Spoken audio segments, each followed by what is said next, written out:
Assalamualaikum warahmatullahi wabarakatuh. Selamat datang di channel Berbagi Kisah. Di video ini, kita tidak akan bicara teori. Kita akan bongkar fakta tentang dua kitab besar yang selama ini dianggap tidak saling berkaitan, Zabur dan Veda. Satu disebut dalam Al-Quran, diturunkan kepada Nabi Daud. Satu lagi diagungkan oleh umat Hindu sejak ribuan tahun lalu. Tapi hari ini, kita akan telusuri apakah keduanya berasal dari akar wahyu yang sama. Kita akan bandingkan isi, ajaran, dan sejarahnya. Dan semua akan kita ukur dengan Al-Quran dan riwayat-riwayat syahih. Klik subscribe dan simak baik-baik. Karena jika benar keduanya punya asal yang sama, maka sejarah dunia harus ditulis ulang. Bismillah, mari kita mulai ceritanya.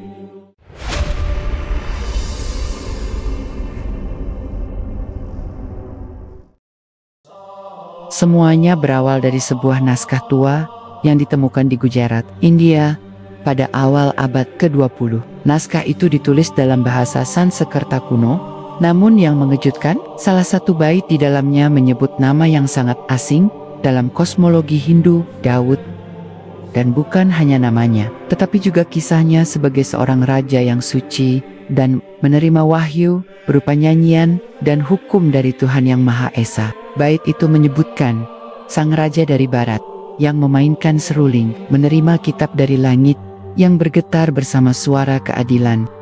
Pada saat penemuan itu dipublikasikan di kalangan sarjana Eropa, tidak banyak yang menanggapinya serius. Namun bagi sebagian kecil peneliti Muslim, ini bukan sekadar keanehan teks. Ini bisa jadi potongan teka-teki besar yang selama ini tersembunyi. Apakah mungkin Zabur yang diturunkan kepada Nabi Daud adalah kitab yang memiliki akar atau kemiripan dengan Veda, kitab tertua dalam tradisi Hindu? Pertanyaan ini membuka lembaran baru, bukan hanya tentang perbandingan kitab, tapi tentang lintasan sejarah wahyu Tuhan yang mungkin jauh lebih luas dari yang pernah kita bayangkan. Zabur disebut dalam Al-Quran dalam beberapa ayat. Di antaranya, dalam Quran Surat An-Nisa ayat 163, Allah berfirman, "Dan kami telah memberikan Zabur kepada Daud." Di Quran Surat Al-Isra ayat 55 disebutkan lagi, "Dan sesungguhnya kami telah melebihkan sebagian nabi-nabi itu atas sebagian yang lain, dan kami telah memberikan Zabur kepada Daud." Tidak ada perincian lebih lanjut dalam Al-Quran tentang isi Zabur, tetapi para mufasir dari kalangan Ahlus Sunnah wal Jamaah menyepakati bahwa Zabur adalah kitab suci berisi puji-pujian dan hikmah, bukan syariat hukum seperti Taurat. Namun dari sisi sejarah, pertanyaannya menjadi lebih kompleks. Apakah kitab-kitab selain dari tradisi Ibrahimiyah, seperti Veda dari India, juga memiliki jejak wahyu ilahi yang kemudian dikaburkan oleh umatnya? Dalam Quran Surat Fatir ayat 24, Allah berfirman, "Dan tidak ada suatu umat pun, melainkan telah ada padanya seorang pemberi peringatan." Ini memperkuat kemungkinan bahwa India kuno juga menerima seorang nabi dan risalah tauhid sebelum akhirnya rusak dan diselewengkan oleh ajaran politeisme. Penelusuran kemudian membawa kita pada Veda, kitab paling tua dalam agama Hindu, disebut diturunkan ribuan tahun sebelum Masehi. Veda terdiri dari 4 bagian utama, Rig Veda, Jakur Veda, Sama Veda, dan Asarva Veda. Yang menarik adalah Sama Veda, yang secara harfiah berarti Veda nyanyian. Kitab ini berisi syair-syair pujaan dan musik liturgi. Banyak peneliti yang mencatat kesamaan Sama Veda dengan kitab Mazmur versi Ibrani dari Zabur yang juga terdiri dari puji-pujian dan syair kepada Tuhan. Tetapi kesamaan bentuk saja tidak cukup, kita harus menyelami lebih dalam. Apakah Tuhan yang disebut dalam Veda memiliki konsep ketuhanan yang sama dengan tauhid? Disinilah mulai muncul kejanggalan-kejanggalan yang selama ini ditutup rapat oleh akademisi sekuler dan orientalis. Dalam beberapa bagian awal Rig Veda, terutama mandala pertama dan keduanya, terdapat deskripsi Tuhan Yang Esa, Maha Kuasa, tak beranak, dan tidak diperanakan. Dalam mandala 10 hymn 129, tertulis, "There was one, no more air, no sky beyond what covered it, where was it? In whose keeping?" Ini menggambarkan pencipta tunggal yang tidak tergambarkan bentuknya. bandingkan dengan Quran. Surat Al-Ikhlas ayat 1-4. Katakanlah, Dialah Allah yang Maha Esa, Allah tempat bergantung, tidak beranak dan tidak diperanakan, dan tidak ada yang setara dengannya. Apakah ini kebetulan sastra kuno, ataukah jejak wahyu yang telah dicemari oleh tangan manusia? Para ulama Ahlus Sunnah seperti Ibnu Katsir dalam tafsirnya tidak secara eksplisit membahas Veda, tetapi menyebut bahwa umat terdahulu, termasuk di wilayah timur, juga menerima peringatan. Ibnu Taimiyah dalam Al-Jawab Al-Syahih menyatakan bahwa semua umat memiliki nabi, dan yang tersisa setelah penyimpangan adalah potongan-potongan kebenaran bercampur kebatilan. Hal ini sejalan dengan pendapat Muhammad Hamidullah, seorang ulama dan sejarawan besar dari India. Dalam salah satu ceramahnya yang terekam tahun 1970-an, beliau menyatakan, tidak ada alasan teologisis untuk menolak bahwa Nabi pernah diutus ke India. Bahkan, kitab-kitab tua mereka mungkin menyimpan sisa-sisa dari wahyu yang murni. Kita pun beralih ke istilah dalam Veda. Dalam Rig Veda ditemukan istilah Ishwar, Param Atma, Ek Omkar. Semuanya mengarah pada Tuhan yang Maha Esa.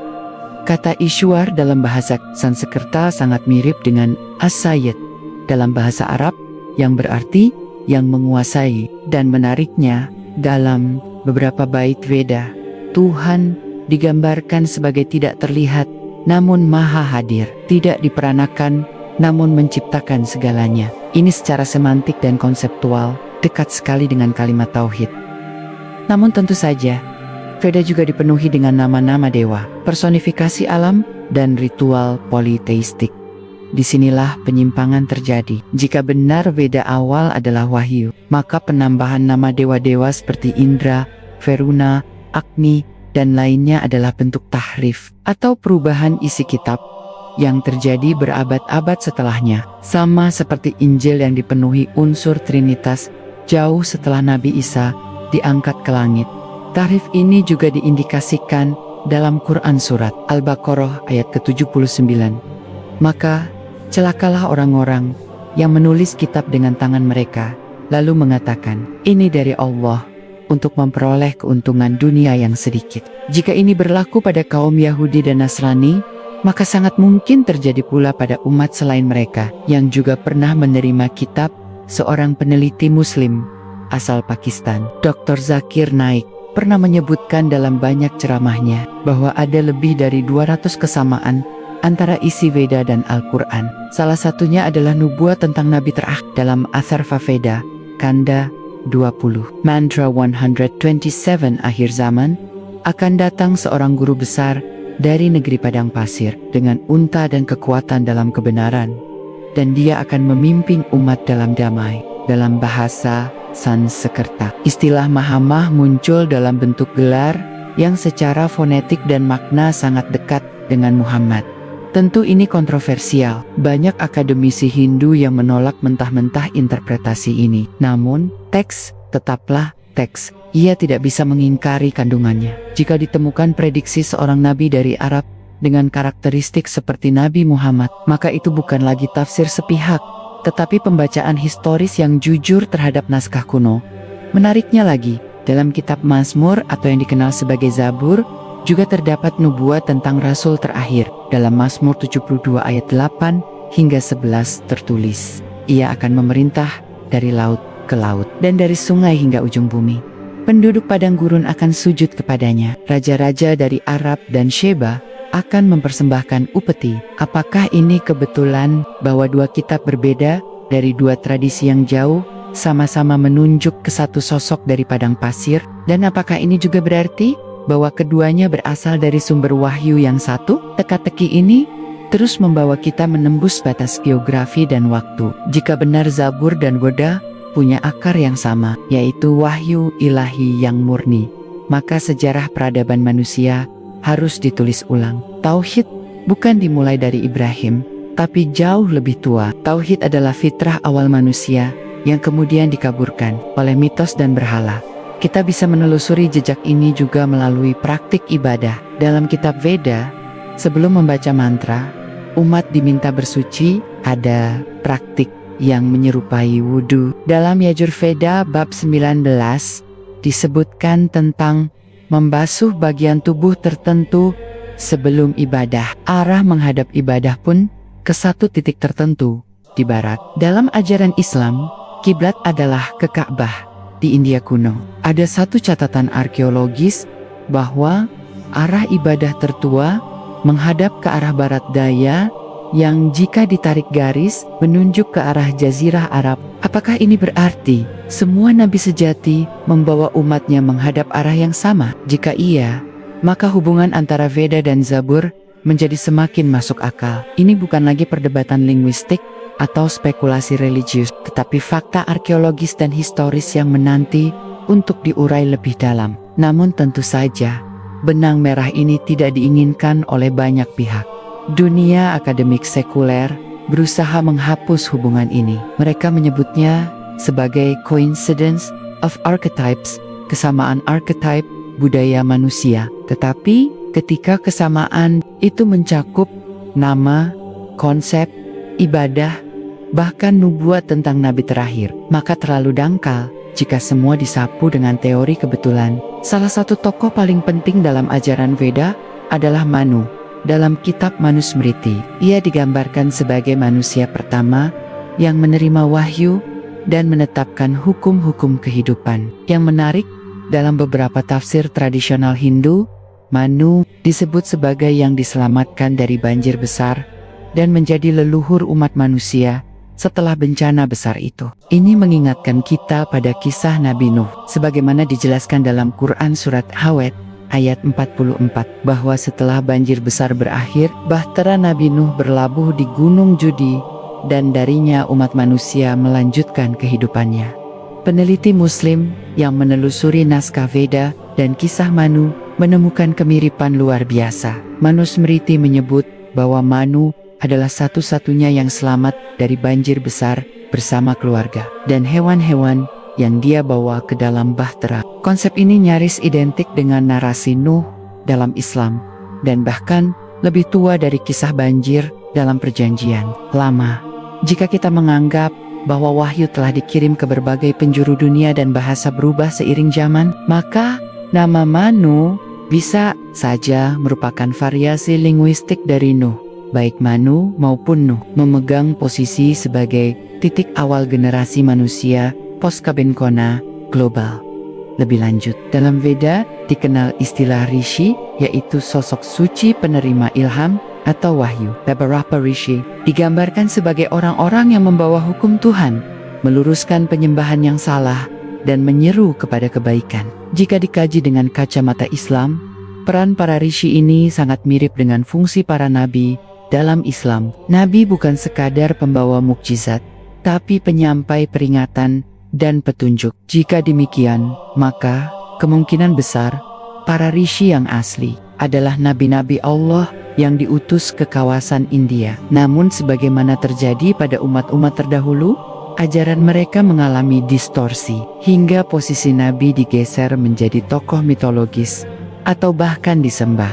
Salah satu contoh Rishi yang paling mencolok adalah Narashansa. Dalam Atharva Veda Kanda 20 Mantra 127 tertulis istilah ini yang berarti yang banyak dipuji. Secara etimologis, Narashansa berasal dari dua akar kata, Nara manusia dan Shansa dipuji. Dalam bahasa Arab, kata Muhammad juga berarti yang banyak dipuji. Jika disandingkan secara linguistik dan konteks nubuatan, kemiripan ini bukan hal sepele. Apalagi dalam teks tersebut disebut bahwa Narashansa akan datang dari wilayah tengah, akan memimpin dengan pedang, mengendarai unta, dan ditolak oleh bangsanya sendiri. Semua deskripsi itu cocok dengan Nabi Muhammad. Wilayah tengah adalah Jazirah Arab. Kepemimpinan dengan kekuatan muncul dalam berbagai peperangan beliau. Kendaraan utama di tanah Arab adalah unta, dan kita tahu bahwa pada awal dakwah, Nabi Muhammad ditolak oleh kaumnya sendiri di Mekah. Veda juga menyebut nama Kalki, avatar, sosok penyelamat yang akan datang di akhir zaman, menghapuskan kezaliman dan menegakkan keadilan dengan pedang. Dikatakan, ia akan datang dari wilayah selatan, dari bangsa yang berperilaku kasar dan akan membawa kitab suci terakhir. Di sini muncul kecocokan yang sulit diabaikan. Islam menyebut Nabi Muhammad sebagai Khatam an-Nabiyyin, penutup para nabi. Dalam Quran surat Al-Ahzab ayat ke-40, Veda menyebut Kalki sebagai akhir dari 10 avatar utama. Nama Kalki sendiri berarti yang murni atau yang membersihkan.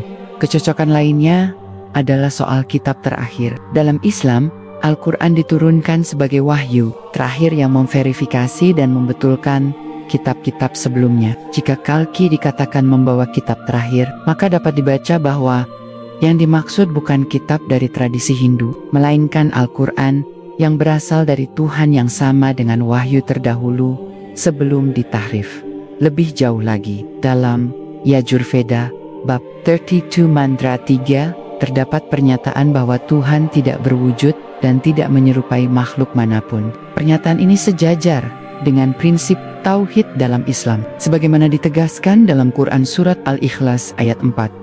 Dan tidak ada sesuatu yang setara dengannya. Ini menandakan bahwa pada asalnya konsep ketuhanan dalam Veda bersifat tauhid murni. Maka muncul pertanyaan krusial, kapan dan bagaimana ajaran ini berubah menjadi politeistik? Beberapa arkeolog dan sejarawan Muslim menghubungkan transformasi ini dengan fase Brahmanisasi, yaitu saat kasta pendeta Hindu mengambil alih struktur keagamaan, mengubah teks-teks wahyu menjadi alat legitimasi kekuasaan. Dewa-dewa diciptakan sebagai simbolisasi kekuatan alam dan kemudian diberi persembahan. Ritual disusun agar memusatkan kontrol pada Brahmana, bukan lagi kepada Tuhan langsung. Ini paralel dengan proses tahrif yang terjadi pada Taurat dan Injil, sebagaimana disebut dalam Quran surat Al-Maidah ayat 13 dan 14.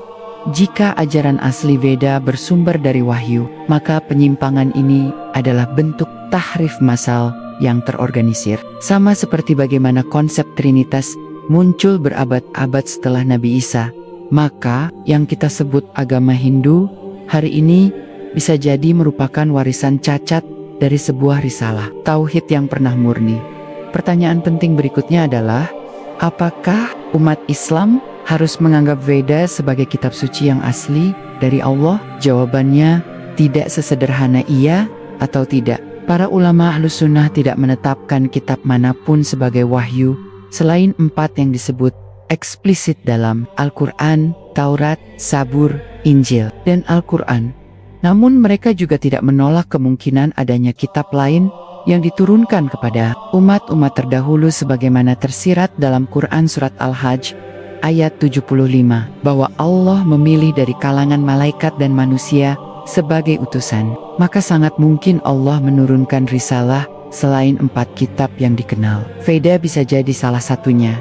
Jika isinya sesuai prinsip tauhid dan kenabian, Zabur, sebagaimana disebutkan dalam tafsir Ahlus Sunnah, adalah kumpulan syair dan hikmah, bukan syariat hukum. Ini mirip dengan sama Veda dan bagian dari Rig Veda. Maka, jika satu sama lain memiliki bentuk dan isi yang serupa, kemungkinan adanya akar wahyu yang sama menjadi sangat logis. Namun tetap, satu-satunya kitab yang tidak mengalami perubahan dan dijamin keasliannya adalah Al-Quran.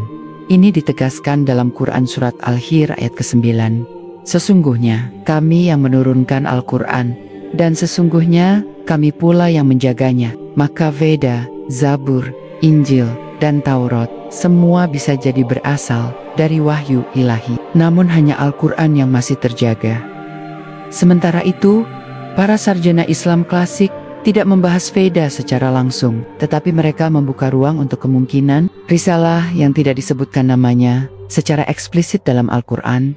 Imam Fakhruddin Ar-Razi dalam tafsirnya menyebut bahwa jumlah nabi dan rasul jauh lebih banyak dari yang dikenal, sebagaimana disebut dalam Quran surat Ghafir ayat 78, dan sungguh kami telah mengutus rasul-rasul sebelum engkau. Di antara mereka ada yang kami ceritakan kepadamu, dan ada pula yang tidak kami ceritakan. Jika nabi dari India tidak disebut namanya, bukan berarti ia tidak pernah ada. Jika kitabnya tidak dikenal dalam Islam hari ini, bukan berarti ia tidak pernah diturunkan. Yang pasti, Islam mengakui bahwa setiap umat punya pemberi peringatan, dan dari itu saja sudah cukup menjadi dasar untuk melihat Veda dalam kerangka pencarian kebenaran, bukan sebagai musuh. Dokumen-dokumen sejarah kuno yang ditemukan di sekitar lembah Sungai Saraswati, serta tablet perunggu yang belum teruraikan di Harappa dan Mohenjo-daro masih menyimpan banyak misteri tentang fase awal spiritualitas India. Arkeolog modern menemukan simbol-simbol monoteistik dan bahkan beberapa bentuk tulisan yang menyerupai huruf Arab awal seperti alif dan lam. Jika ini dikaji lebih dalam, bisa jadi akan ditemukan koneksi linguistik yang belum pernah dibuka sebelumnya.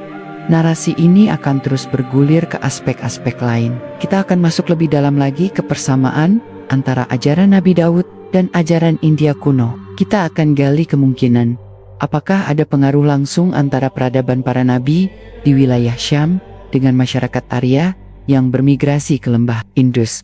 Dan kita juga akan bedah bagaimana kaum orientalis menyembunyikan banyak temuan ini agar dunia Islam tetap terkungkung dalam batas sejarah Timur Tengah saja. Penyelidikan selanjutnya membawa kita pada fakta sejarah migrasi kuno yang selama ini jarang disentuh dalam kurikulum Islam modern. Sejumlah arkeolog dan pakar sejarah Timur Tengah mulai mengaitkan migrasi bangsa Semitik dari kawasan Syam dan Mesir ke arah timur jauh sebelum era Babilonia. Salah satu teori menyebut bahwa kelompok pengikut Nabi atau keluarga keturunan Nabi terdahulu pernah bermigrasi ke wilayah timur melalui jalur Mesopotamia dan Persia, lalu melintasi dataran tinggi Beluchistan menuju lembah sungai Indus.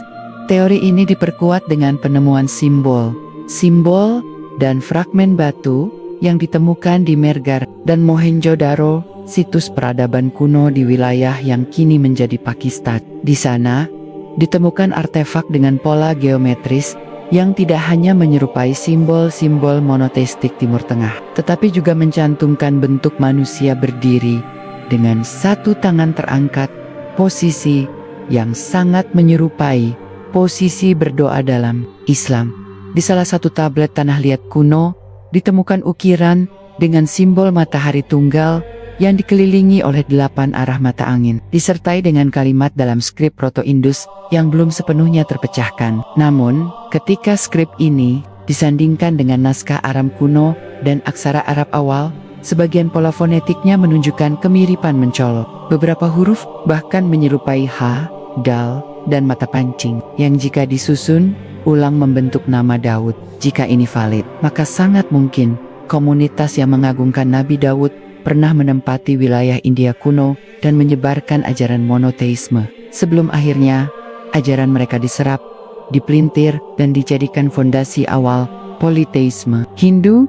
Hal ini juga diperkuat dengan catatan dari pelancong Muslim awal, seperti Al-Biruni. Dalam karyanya Kitab Al-Hain, Al-Biruni mencatat bahwa di antara kepercayaan tua orang India, pernah ada konsep Tuhan yang satu, tidak beranak, dan tidak menyerupai makhluk. Ia menyebut bahwa para filsuf India kuno seperti Kanada dan Kapila tidak menyembah berhala, tetapi percaya pada satu zat yang abadi dan tak terlihat. Al-Biruni bahkan mencatat bahwa sebagian besar dari ajaran Brahma awal, jika dibersihkan dari mitologi, mendekati ajaran Tauhid. Ia menulis, mereka berkata, Brahma adalah awal dan akhir. Ia tidak dapat digambarkan, tidak dapat dijangkau oleh panca indera, tidak beranak dan tidak diperanakan. Ia tidak tergantung pada siapapun. Ini paralel dengan Quran surat Al-Ikhlas, yang berarti konsep ini pernah eksis murni di India. Ketika kita telusuri lebih jauh, ajaran moral dalam Veda juga ditemukan kesamaan dengan hukum syariat. Misalnya, larangan zina, pencurian, kedurhakaan kepada orang tua, dan perintah untuk bersedekah, menahan nafsu, serta berpuasa. Bahkan istilah puasa dalam Veda dikenal dengan upavasa, yang memiliki akar kata dan makna yang hampir identik dengan syaum dalam bahasa Arab. Selain itu, praktik ghusl atau mandi besar juga dikenal dalam teks Veda dengan istilah senana, dilakukan setelah junub atau sebelum upacara suci. Ini adalah praktik yang mirip dengan yang diajarkan oleh Nabi Muhammad dan bagian dari taharah dalam Islam.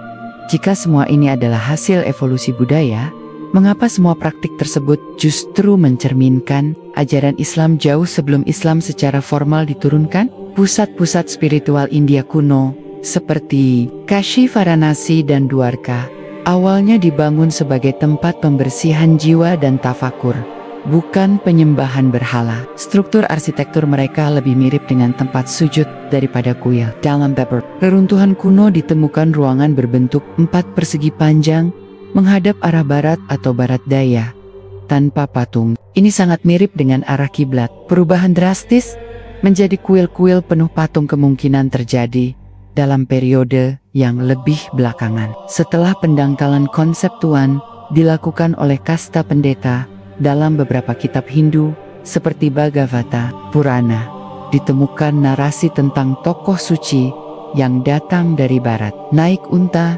menolak berhala, dan mengajak kepada Tuhan yang Maha Esa. Beberapa peneliti menyimpulkan bahwa ini bisa jadi adalah riwayat yang tersisa dari kabar tentang kedatangan Rasul terakhir. Hal ini serupa dengan konsep Injil dan Taurat yang memuat kabar gembira tentang Nabi Muhammad, sebagaimana dijelaskan dalam Quran Surat Ash-Shaf ayat 6. Namun semua potongan fakta ini tidak pernah dimasukkan dalam kurikulum sejarah dunia. Sebabnya jelas, ada upaya sistematis dari para pemilik otoritas keilmuan Barat untuk menjaga agar wahyu dan peradaban tetap terpisah. Mereka membatasi konsep wahyu hanya di kawasan Timur Tengah, mengabaikan India, Tiongkok, atau wilayah Afrika sebagai bagian dari sejarah kenabian. Konsekuensi dari narasi ini sangat besar. Jika Veda benar-benar memiliki akar dari risalah Tauhid, maka jutaan umat Hindu hari ini telah mempraktikkan bentuk-bentuk keagamaan yang rusak dari wahyu asli. Bukan berarti semua praktik Hindu berasal dari syirik, tetapi bahwa praktik itu telah terkontaminasi selama ribuan tahun. Hal ini juga berarti bahwa tugas umat Islam bukan hanya berdakwah, tetapi juga menelusuri kembali wahyu-wahyu yang tersembunyi agar umat manusia bisa kembali pada Islam sebagai risalah penutup. Riwayat Sahih yang menyebutkan jumlah nabi mencapai 1:20:40, sebagian besar tidak dikenal namanya. Dalam hadis riwayat Ahmad nomor 21,257 disebutkan bahwa jumlah nabi sangat banyak dan tidak semuanya dijelaskan dalam Al-Quran. Maka masuk akal jika sebagian besar nabi diutus ke wilayah-wilayah seperti India, Afrika, dan bahkan Asia Timur. Beberapa ulama modern berpendapat bahwa kemungkinan India menerima banyak nabi karena populasinya yang besar dan peradabannya yang tua. Imam Esi Syahrastani dalam Al-Milal wa An-Nihal menulis bahwa hampir semua kelompok manusia yang memiliki peradaban tinggi pasti pernah memiliki kitab atau risalah ilahiyah yang murni. Mereka yang akhirnya membelok adalah mereka yang mengubah ajaran tersebut demi keuntungan dunia. Dari sisi linguistik, peneliti Muslim menemukan bahwa kata Veda sendiri berasal dari akar kata video, yang berarti mengetahui atau ilmu. Dalam bahasa Arab, akar kata yang sepadan adalah ilm. Dan dalam Al-Quran, kata ilmu diulang lebih dari 800 kali, menunjukkan bahwa wahyu dan ilmu adalah dua sisi yang tak terpisahkan. Maka istilah Veda sangat mungkin merujuk pada pengetahuan ilahi, sebagaimana wahyu-wahyu Allah dalam Islam disebut sebagai petunjuk dan ilmu bagi orang yang bertakwa. Persamaan ini juga muncul pada sistem hukum. Dalam Manusmriti ditemukan hukum tentang larangan membunuh, hukuman bagi pencuri, aturan waris, bahkan bentuk-bentuk diat atau ganti rugi yang mirip dengan fikih Islam. Jika benar Manusmriti adalah hasil interpretasi terhadap wahyu kuno, maka kita sedang melihat bagaimana syariat bisa bertahan dalam fragmen bahkan di luar dunia Islam. Hal ini membuka kemungkinan baru bahwa Zabur bukan satu-satunya kitab non-hukum yang berisi syair-syair dan hikmah. Mungkin ada bentuk paralel dalam Veda yang merupakan hasil dari pewahyuan yang serupa, tetapi tidak tercatat dalam Al-Quran secara eksplisit, karena bukan dari rasul yang wajib diketahui oleh umat Nabi Muhammad. Semua penelusuran ini tidak sekadar akademik.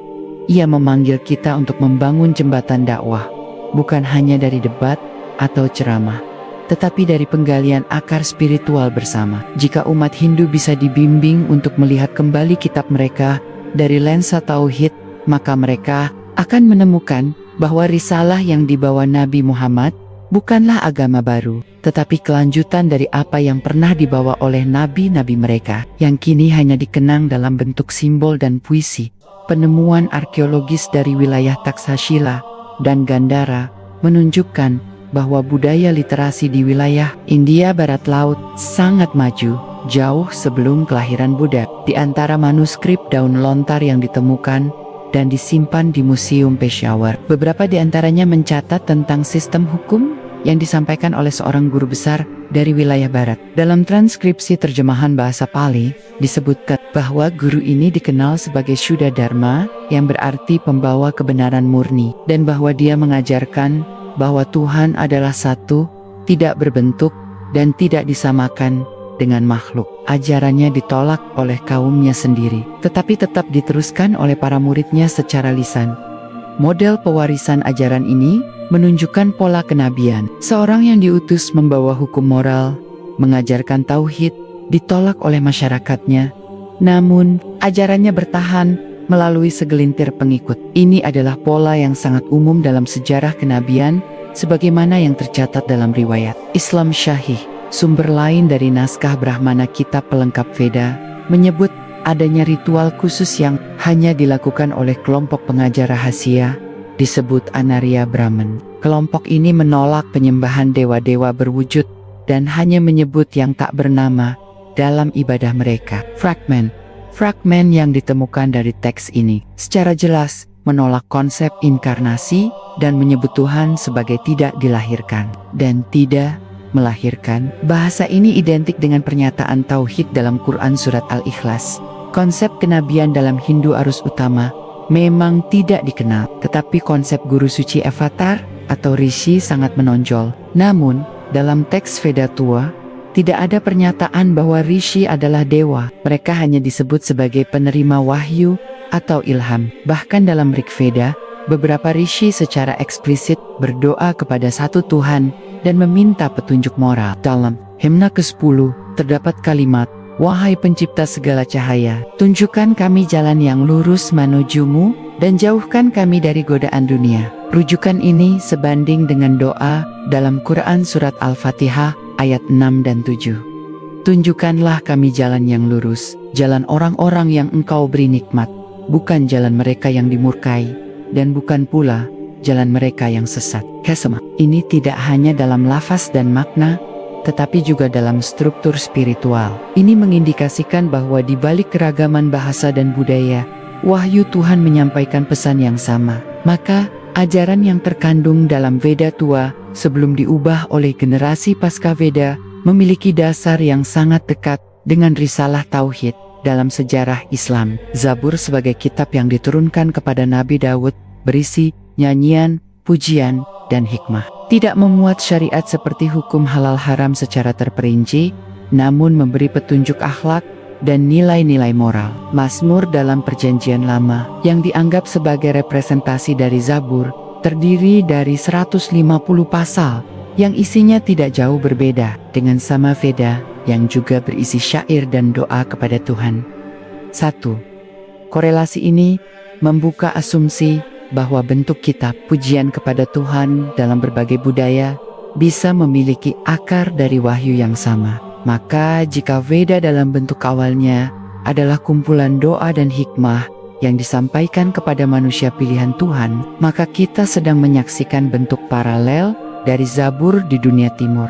Dalam catatan Yahudi dan Kristen, Nabi Daud dikenal sebagai seorang penyair, raja, dan hamba Allah yang taat. Dalam Al-Quran, Quran Surat Syad, ayat 17, ayat 20, menyebutkan bagaimana Allah memberikan hikmah, kekuasaan, dan suara yang dapat membuat gunung-gunung dan burung-burung ikut bertasbih bersamanya. Ini menunjukkan Zabur bukan sekadar kitab tertulis, tapi juga kitab yang disampaikan secara musikal dan menyentuh hati.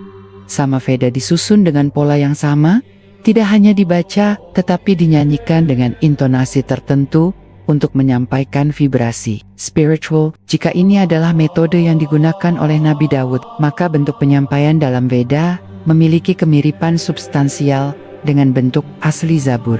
Namun, sebagaimana yang terjadi pada kitab-kitab terdahulu, penyelewengan ajaran menjadi fase yang berulang. Dalam Hindu, ajaran monoteisme berubah menjadi politeisme. Dewa-dewa menjadi pusat penyembahan, dan syair-syair pujian kepada Tuhan satu mulai diarahkan kepada personifikasi seperti Vishnu, Shiva, dan Brahma. Padahal, dalam teks-teks awal Veda, tidak ada satupun dari dewa-dewa ini disebut sebagai sumber segala sesuatu. Sebaliknya, konsep Brahman dalam Upanishad adalah entitas yang tidak terbayangkan, tidak bernama, dan berada di luar semua bentuk. Upanishad yang merupakan teks penutup Veda justru menunjukkan upaya kembali ke konsep tauhid. Dalam Isa Upanishad tertulis, Ia itu satu, Ia meliputi segala yang bergerak dan tidak bergerak. Ia lebih kecil dari yang paling kecil, lebih besar dari yang paling besar. Ini mengingatkan kita pada Quran Surat Al-Baqarah ayat 255 yang menyebutkan penglihatan tidak dapat mencapainya, namun Dia melihat segala sesuatu. Perbedaan yang muncul setelah masa Veda adalah akibat intervensi budaya, politik, dan kasta. Para Brahmana menetapkan interpretasi sendiri atas teks-teks yang tadinya bersifat spiritual menjadi ritualistik. Dalam banyak kasus, teks yang murni dijadikan alat kontrol sosial, sebagaimana yang dilakukan oleh pendeta Yahudi dan pemuka Kristen zaman Nabi Isa. Maka distorsi ajaran adalah pola yang umum dan bukan kekhususan satu agama. Apa yang hari ini dikenal sebagai Hindu bisa jadi adalah hasil akhir dari proses penyimpangan wahyu. Dalam pandangan Islam, semua umat dahulu pernah menerima petunjuk. Namun ketika petunjuk itu dilupakan atau ditinggalkan, muncullah kepercayaan yang menyimpang. Karena itulah Allah mengutus Nabi terakhir dan menurunkan Al-Quran sebagai koreksi dan penutup seluruh risalah. Dalam hal ini, umat Islam tidak harus menganggap Veda sebagai kitab suci, tetapi harus mengenal bahwa di dalamnya terdapat bekas-bekas wahyu. Ini sejalan dengan prinsip dakwah Islam yang bersumber dari Quran, Surat An-Nahl, ayat 125. Serulah manusia kepada jalan Tuhanmu dengan hikmah dan pelajaran yang baik. Jika pendekatan ini digunakan dalam dialog lintas agama, maka orang-orang dari kepercayaan lain dapat lebih mudah memahami bahwa Islam tidak membawa ajaran baru, tetapi menyempurnakan dan meluruskan ajaran yang telah diselewengkan. Maka pendekatan terhadap umat Hindu pun harus melalui jalur pengenalan bahwa tauhid pernah menjadi fondasi ajaran mereka. Jejak tauhid dalam ajaran Veda juga dapat dilihat dari sistem nilai yang mendasari kehidupan spiritual para rishi mereka. Menjalani hidup dalam kesederhanaan, menjauhi kekayaan dunia, dan senantiasa menekankan pentingnya kejujuran, keadilan, dan pengendalian diri. Prinsip-prinsip ini sangat dekat dengan nilai-nilai yang diajarkan oleh para nabi dalam Islam. Dalam Quran, Surat Al-Anbiya, ayat 105, Allah berfirman, "Dan sungguh telah kami tuliskan di dalam Zabur, setelah kami tulis dalam Lauhul Mahfuz, bahwa bumi ini akan diwarisi oleh hamba-hambaku yang soleh." Ini bukan hanya janji kepada umat Nabi Muhammad, tapi juga pernyataan bahwa nilai ketauhidan dan kebaikan adalah prinsip universal bagi semua umat yang pernah menerima wahyu. Dalam kitab Veda, istilah satya kebenaran dan erta keteraturan ilahi menempati posisi tertinggi. Kebenaran dianggap sebagai jembatan utama menuju Tuhan, dan segala bentuk ketidakjujuran adalah penghalang menuju keselamatan. Konsep ini identik dengan prinsip Islam yang menempatkan kejujuran, syid, dan keadilan adil sebagai fondasi iman. Dalam Quran Surat Al-Ahzab ayat 70, Allah berfirman, "Hai orang-orang yang beriman, bertakwalah kamu kepada Allah dan katakanlah perkataan yang benar." Ini menunjukkan bahwa meskipun berbeda bahasa dan peradaban, ajaran wahyu senantiasa membawa pesan moral yang serupa. Salah satu aspek penting yang juga jarang dibahas adalah kesamaan kosmologi antara Islam dan Veda. Dalam Atharva Veda, terdapat uraian bahwa alam semesta diciptakan dari kehendak satu zat yang tidak tergantung pada materi. Tidak disebutkan bahwa pencipta berasal dari materi, ataupun bahwa ia mengambil bentuk manusia atau makhluk lain. Bahkan disebutkan bahwa dia menciptakan langit dan bumi dari kehendak dan perkataan, bukan dari substansi yang bersatu dengan ciptaannya. Hal ini memiliki kesesuaian langsung dengan prinsip penciptaan dalam Islam yang disebut dalam Quran Surat Yasin ayat 82, sesungguhnya urusannya, apabila dia menghendaki sesuatu, hanyalah berkata kepadanya, jadilah, maka jadilah ia. Penciptaan melalui kalimat atau kehendak adalah konsep unik dalam wahyu yang berbeda dari mitologi. Ini menunjukkan bahwa Veda awal bukanlah mitologi, melainkan wahyu yang kemudian ditumpangi oleh unsur mitologis dalam perkembangannya. Ketika konsep penciptaan berubah menjadi narasi tentang para dewa, saling berperang, bereinkarnasi, dan menciptakan dunia melalui tindakan fisik. Saat itulah wahyu asli mulai hilang dari pusat ajaran. Penting untuk diperhatikan bahwa umat Islam dilarang menolak kebenaran hanya karena sumbernya berasal dari luar Islam. Dalam prinsip ilmu kalam dan ushuluddin, sebuah informasi bisa diakui kebenarannya selama tidak bertentangan dengan wahyu yang sahih dan tidak mengandung syirik atau kekufuran. Maka jika dalam ajaran Veda terdapat unsur-unsur tauhid, nilai keadilan, serta prinsip penciptaan yang sesuai dengan Al-Quran, maka tidak ada larangan untuk mengakui bahwa bagian itu bisa jadi berasal dari sumber wahyu yang sama. Penelitian modern di bidang linguistik juga menunjukkan bahwa bahasa Sanskerta dan bahasa Semitik kuno memiliki akar yang saling berkaitan. Dalam Sanskerta, kata deva, yang sering diterjemahkan sebagai dewa, pada awalnya berarti yang bercahaya atau yang tinggi. Dalam bahasa Arab, kata dia berarti cahaya, dan aliyun berarti yang tinggi atau luhur. Jika kata deva awalnya adalah simbol bagi sifat-sifat Tuhan dan bukan personifikasi berhala, maka distorsi makna yang menjadikannya berhala adalah bentuk tahrif yang paralel dengan perubahan istilah dalam agama gema samawi sebelumnya. Kata mantra dalam Veda juga memiliki akar makna yang sama dengan zikr dalam Islam. Keduanya menunjuk pada ucapan suci yang diulang-ulang untuk mendekatkan diri kepada Tuhan. Dalam Islam, berzikir adalah bentuk ibadah yang sangat dianjurkan. Sebagaimana dalam Quran Surat Ar-Ra'd ayat 28, ingatlah, hanya dengan mengingat Allah, hati menjadi tenang. Dalam tradisi Veda, mantra digunakan untuk menjaga kesucian pikiran dan menolak gangguan setan, sebuah fungsi yang sangat mirip dengan bacaan di zikir dalam Islam. Bukti lain dari hubungan paralel antara Zabur dan Veda dapat dilihat dari fungsi kedua kitab tersebut sebagai medium pengajaran spiritual melalui musik dan syair. Nabi Daud dikenal memiliki suara indah yang mampu melunakkan hati manusia, bahkan binatang dan gunung-gunung bertasbih bersamanya. Ini menunjukkan bahwa seni dan suara digunakan sebagai alat penyampaian wahyu. Dalam Samaveda Anshur Nyanyian spiritual juga sangat menonjol, bukan sebagai hiburan, tetapi sebagai media penghubung dengan Tuhan.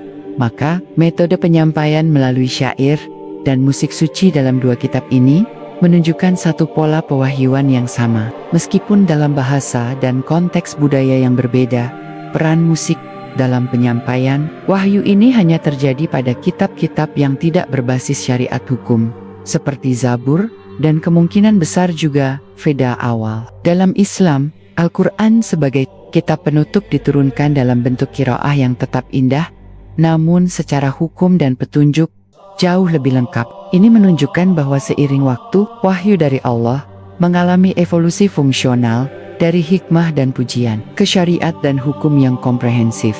Persamaan selanjutnya terletak pada tema keadilan dan hari pembalasan. Dalam banyak bagian Veda, disebutkan bahwa setiap amal manusia akan dibalas dan bahwa kebaikan tidak akan sia-sia. Ditekankan pula bahwa orang-orang zalim, sekalipun mereka berkuasa, akan menerima akibat dari tindakan mereka. Konsep ini identik dengan prinsip hisab dan balasan dalam Islam. Dalam Quran Surat As-Zalzalah ayat 7 dan 8 disebutkan, barang siapa mengerjakan kebaikan seberat zarah, niscaya dia akan melihat balasannya. Dan barang siapa mengerjakan kejahatan seberat zarah, niscaya dia akan melihat balasannya pula.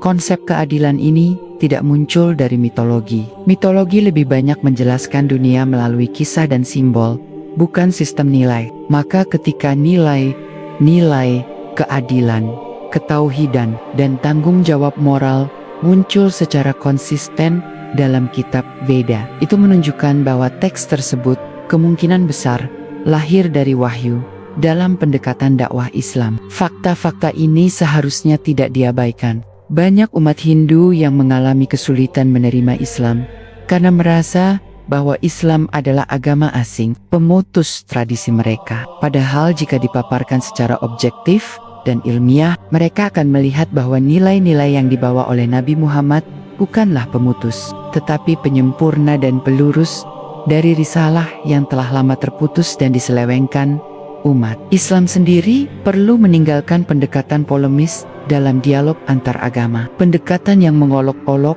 atau meremehkan keyakinan orang lain hanya akan menciptakan tembok baru. Sementara penelusuran ilmiah seperti ini menunjukkan bahwa kebenaran memiliki jejak di mana-mana, dan tugas kita bukan mengklaim kebenaran, tetapi menunjukkannya dengan hujah, adab, dan kejujuran.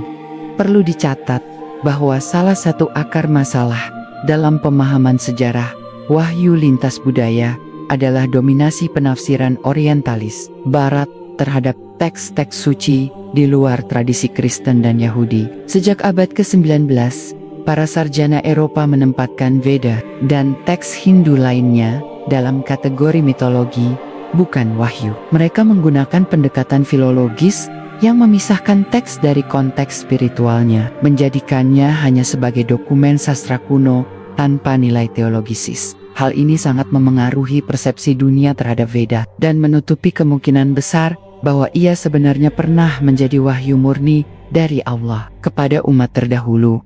Kebanyakan orientalis mengabaikan fakta bahwa kitab-kitab seperti Samaveda dan Yajurveda memiliki struktur penyampaian yang sangat terorganisir dan penuh dengan prinsip moral. Beberapa di antaranya bahkan mengandung larangan-larangan eksplisit terhadap pembunuhan, perzinahan, pemujaan berhala, serta ajaran tentang kasih sayang terhadap yatim, janda, dan fakir. Jika teks tersebut semata-mata adalah produk budaya lokal atau sastra lisan yang berkembang begitu saja, tidak ada alasan logis mengapa nilai-nilainya sangat mirip dengan prinsip yang terdapat dalam syariat Islam.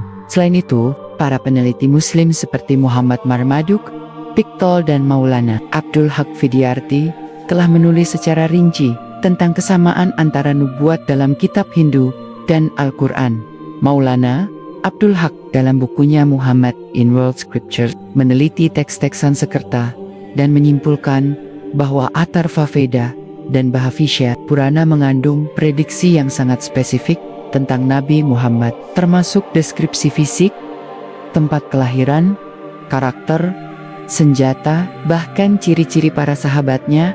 Dalam Bhavishya Purana, Parva 3 Han 3, Adhyai 3 Shloka 5-8 disebutkan, seorang guru bernama Muhammad akan datang dari negeri padang pasir. Ia akan membawa kebenaran, senjata dalam bentuk pedang, dan akan menghancurkan kejahatan. Ia akan dikenal dengan sebutan Marustalanivasi, penduduk padang pasir. Dan bersama dengan sahabat-sahabatnya, ia akan menegakkan keadilan.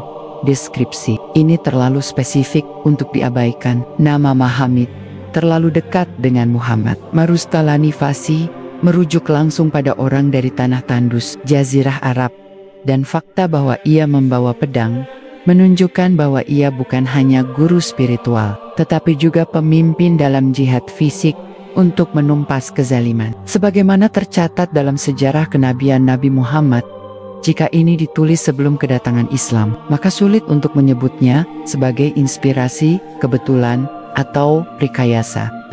Terlebih jika kita mengingat bahwa Purana adalah bagian dari teks keagamaan Hindu yang cukup dihormati di kalangan tradisional, meski bukan bagian dari Veda. Purana dianggap sebagai penjelas dari Veda, dan banyak dijadikan rujukan dalam apekara-apekara keagamaan Hindu. Kesamaan tidak hanya muncul dalam bentuk nubuat, tetapi juga dalam prinsip-prinsip spiritual, seperti konsep jihad. Dalam Veda, dikenal istilah Dharma Yuddha, yang berarti perang suci demi kebenaran. Perang ini bukan untuk kekuasaan, tapi untuk menegakkan keadilan dan membela yang tertindas. Konsep ini setara dengan jihad dalam Islam.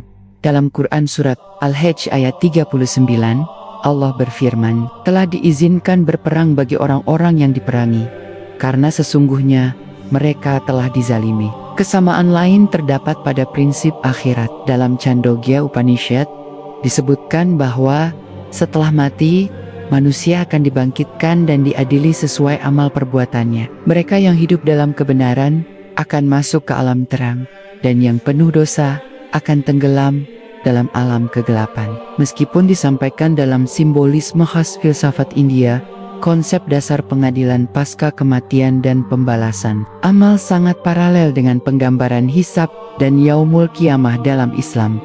Jika semua ini diletakkan dalam satu kerangka, maka akan tampak bahwa ajaran Islam bukan hadir untuk menolak sepenuhnya semua teks keagamaan sebelumnya, melainkan menyaring dan menyempurnakan. Seperti yang disebut dalam Quran Surat Al-Maidah ayat 48, dan kami telah turunkan kepadamu Alkitab Al-Quran dengan membawa kebenaran, membenarkan kitab-kitab yang sebelumnya, dan sebagai pengawas terhadap kitab-kitab itu. Dengan kata lain, Al-Quran datang untuk mengoreksi, bukan menghapus. Maka bagian-bagian dari kitab lain yang selaras dengan Al-Quran bisa dikatakan berasal dari sumber yang sama, meskipun telah tercampur dengan tambahan manusia. Dalam kasus Veda dan Zabur, jika keduanya adalah bentuk pujian kepada Tuhan, moral, dan nilai-nilai hikmah, maka kemiripan mereka adalah bukti bahwa asal-muasalnya memiliki akar yang identik, wahyu ilahi dari Tuhan Yang Maha Esa. Disinilah pentingnya pengetahuan sejarah lintas agama. Umat Islam yang memahami sejarah wahyu di luar dunia Arab akan lebih kuat dalam berdakwah dan lebih siap dalam menghadapi tantangan ideologi modern yang sering mencoba melemahkan posisi Islam dengan cara menuduhnya sebagai agama yang datang.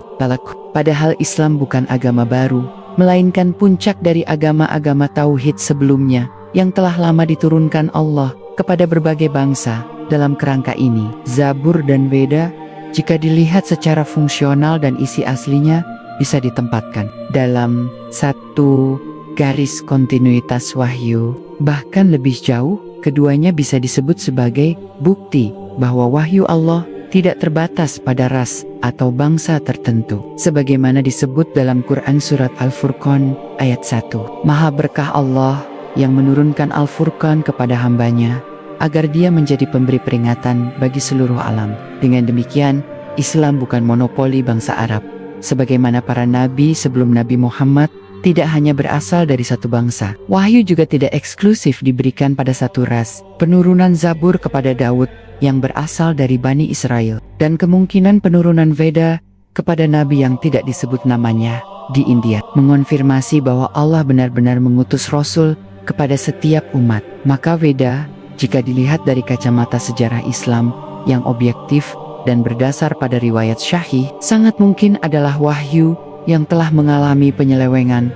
Umat Islam di masa kini perlu menjadikan penelitian seperti ini sebagai pintu dakwah dan jembatan dialog, bukan untuk mencampur-adukan agama, tapi untuk menunjukkan bahwa kebenaran Islam bukan hanya karena Al-Quran turun kepada Nabi Muhammad, melainkan karena Islam adalah kesimpulan dari semua ajaran tauhid yang pernah dibawa oleh nabi-nabi sebelumnya. Di seluruh belahan dunia, bukti linguistik semakin memperkuat dugaan bahwa ajaran Veda dan Zabur memiliki akar spiritual yang sama. Sanskerta dan Ibrani II, bahasa utama yang menjadi kendaraan penyampaian kedua, kitab tersebut menunjukkan sejumlah padanan makna dan fonetik yang tidak bisa dianggap kebetulan. Misalnya, kata Agni dalam Sanskerta yang berarti api sangat dekat dengan kata Ash dalam Ibrani kuno yang juga berarti api. Tapi lebih dari itu, kedua bahasa memiliki konsep api sebagai simbol penyucian spiritual, bukan sekadar elemen alam.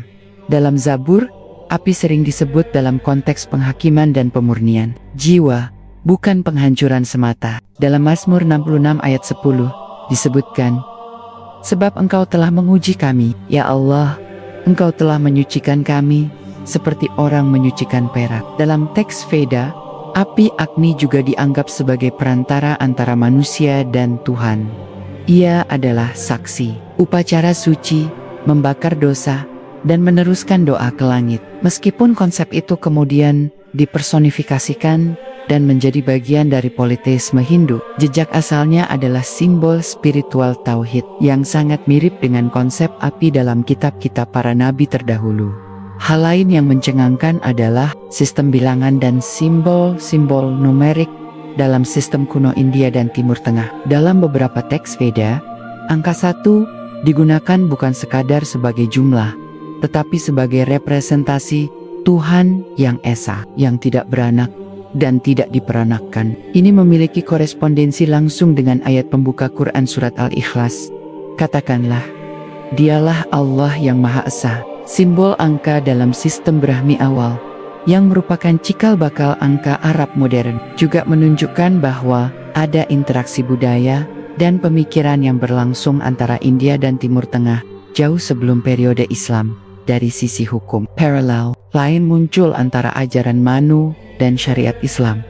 Misalnya, dalam Manusmriti bab 4 ayat 138 disebutkan, orang bijak hendaknya tidak memakan makanan yang diperoleh dengan cara haram, meskipun karena lapar, sebab itu akan merusak jiwa. Ini sejajar dengan larangan memakan yang haram dalam Islam, dan juga dengan prinsip tazkiyah penyucian jiwa yang mendasari ibadah puasa dan zakat. Dalam Quran surat Al-Baqarah ayat 172, Allah memerintahkan, makanlah dari rezeki yang baik yang telah kami berikan kepadamu, dan bersyukurlah kepada Allah jika kamu benar-benar menyembahnya. Aturan tentang hubungan laki-laki dan perempuan, larenggen zina, keharusan menundukkan pandangan, bahkan adab dalam berpakaian, juga tercantum dalam naskah Dharma Shastra. Dalam Manusmriti bab 8 ayat 356 dijelaskan, barang siapa mendekati istri orang lain, meski dalam pikirannya telah berdosa, apalagi jika dalam perbuatan. Konsep ini sangat dekat dengan sabda Nabi Muhammad dalam hadis sahih riwayat Bukhari dan Muslim. Sesungguhnya Allah telah menetapkan bagian zina bagi anak Adam. Zina mata adalah memandang, zina lisan adalah berkata, zina tangan adalah menyentuh, dan hati berkeinginan serta berangan-angan, dan kemaluanlah yang membenarkan atau mendustakan. Semakin dalam ditelusuri, semakin nyata bahwa inti ajaran moral, tauhid, dan ibadah dalam kitab Veda awal sejajar dengan apa yang disampaikan para nabi dalam tradisi Ibrahimiyah, termasuk Zabur. Maka dapat dikatakan bahwa jika dua kitab dari dua lokasi geografis yang sangat berbeda membawa pesan yang begitu serupa, besar kemungkinan keduanya bersumber dari satu sistem wahyu yang sama, dari Allah, Tuhan yang menciptakan semua bangsa. Namun, sejarah penyimpangan tidak bisa dihindari. Dalam perkembangan ajaran Hindu, pengaruh Brahmanisme membuat ajaran awal yang bersifat tauhid bergeser menjadi pemujaan kepada banyak dewa. Tokoh-tokoh spiritual seperti Krishna, Rama, bahkan Buddha kemudian dipersonifikasikan sebagai inkarnasi Tuhan, sebuah konsep yang bertentangan dengan dasar tauhid. Islam menolak keras gagasan bahwa Tuhan bisa menjelma dalam bentuk makhluk, sebagaimana dijelaskan dalam Quran surat Al-An'am ayat 103, dia tidak dapat dicapai oleh penglihatan mata, sedang dia melihat segala penglihatan. Dan Yang maha halus lagi maha mengetahui. Konsep inkarnasi ini juga ditolak dalam beberapa ajaran esoterik Hindu sendiri, terutama dalam ajaran Advaita Vedanta yang dipelopori oleh Adi Sankara. Ia mengajarkan bahwa Tuhan adalah mutlak, tak berwujud, tak berbentuk, dan berada di luar pemahaman manusia biasa. Ini sangat dekat dengan konsep tauhid dalam Islam. Namun lagi-lagi, pengaruh budaya lokal dan politik, raja-raja Hindu pada masa itu menjadikan ajaran tersebut tidak dominan dan akhirnya tergantikan oleh kultus pemujaan terhadap patung-patung dan arca dewa-dewi. Apa yang terjadi pada Veda bisa dibandingkan dengan apa yang terjadi pada Injil. Ajaran tauhid yang dibawa oleh Nabi Isa dalam waktu singkat diselewengkan oleh Paulus dan pengikutnya. Ia memperkenalkan konsep Trinitas, penebusan dosa, dan menjadikan Nabi Isa sebagai Tuhan. Demikian pula dalam Veda, konsep Tuhan yang Esa perlahan diselewengkan menjadi sistem dewa yang tak terbatas jumlahnya. Perubahan semacam ini dijelaskan dalam Al-Quran sebagai bentuk tahrif. Dalam Quran Surat Al-Baqarah ayat 79, Allah berfirman, "Maka celakalah orang-orang yang menulis Alkitab dengan tangan mereka. Lalu mereka mengatakan, ini dari Allah untuk memperoleh keuntungan yang sedikit.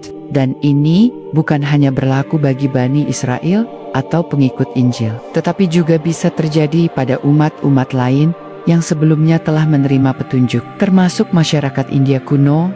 Islam tidak datang untuk membatalkan ajaran sebelumnya, melainkan untuk mengoreksi dan menyempurnakannya. Sebagaimana ditegaskan dalam Quran Surat Al-Maidah ayat 3, "Pada hari ini telah aku sempurnakan untukmu agamamu, dan telah aku cukupkan kepadamu nikmatku, dan telah aku ridhoi Islam sebagai agamamu." Maka jika ditemukan jejak-jejak kebenaran dalam Veda, itu bukan kebetulan, melainkan sisa-sisa dari wahyu yang dahulu pernah diturunkan, tetapi telah hilang keasliannya karena tahrif dan dominasi adat. Di sisi lain, para ahli sejarah dunia Islam harus memperluas cakupan kajiannya keluar kawasan Timur Tengah, karena jika prinsip tidak ada satu kaum pun, melainkan telah diutus kepada mereka seorang pemberi peringatan dalam Quran Surat Fatir ayat 24, benar adanya, maka India yang besar dan kuno pastilah pernah menerima Nabi, bahwa tidak disebutkan namanya dalam Al-Quran tidak berarti ia tidak ada, karena Quran Surat Ghafir ayat 78 dengan jelas menyatakan, "Dan sungguh kami telah mengutus beberapa rasul sebelum engkau, di antara mereka ada yang kami kisahkan kepadamu, dan ada pula yang tidak kami kisahkan kepadamu." Dengan demikian, kesimpulan yang bisa diambil dari keseluruhan penelusuran ini adalah bahwa Veda dan Zabur memiliki kemiripan fungsi, bentuk, nilai, dan keduanya membawa pesan ketauhidan, akhlak, dan keadilan. Perbedaannya hanya terletak pada sejarah pewarisnya. Zabur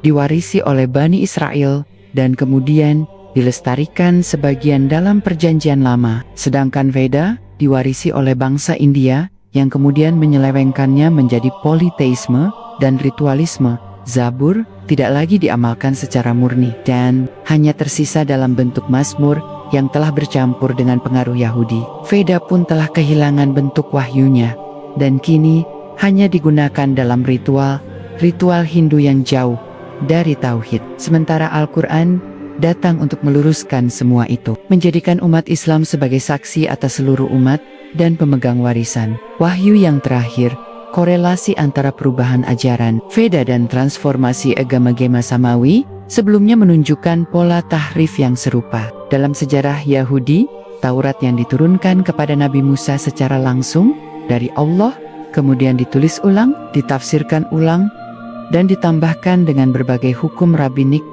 yang tidak berasal dari wahyu. Demikian pula dalam tradisi Kristen, Injil yang diturunkan kepada Nabi Isa digantikan dengan tulisan-tulisan para rasul yang tidak pernah menerima wahyu. Islam mencatat proses-proses ini dengan tegas dan menjadikan Al-Quran sebagai furqan, pemisah antara kebenaran dan kebatilan, serta sebagai pengawas atas kitab-kitab sebelumnya.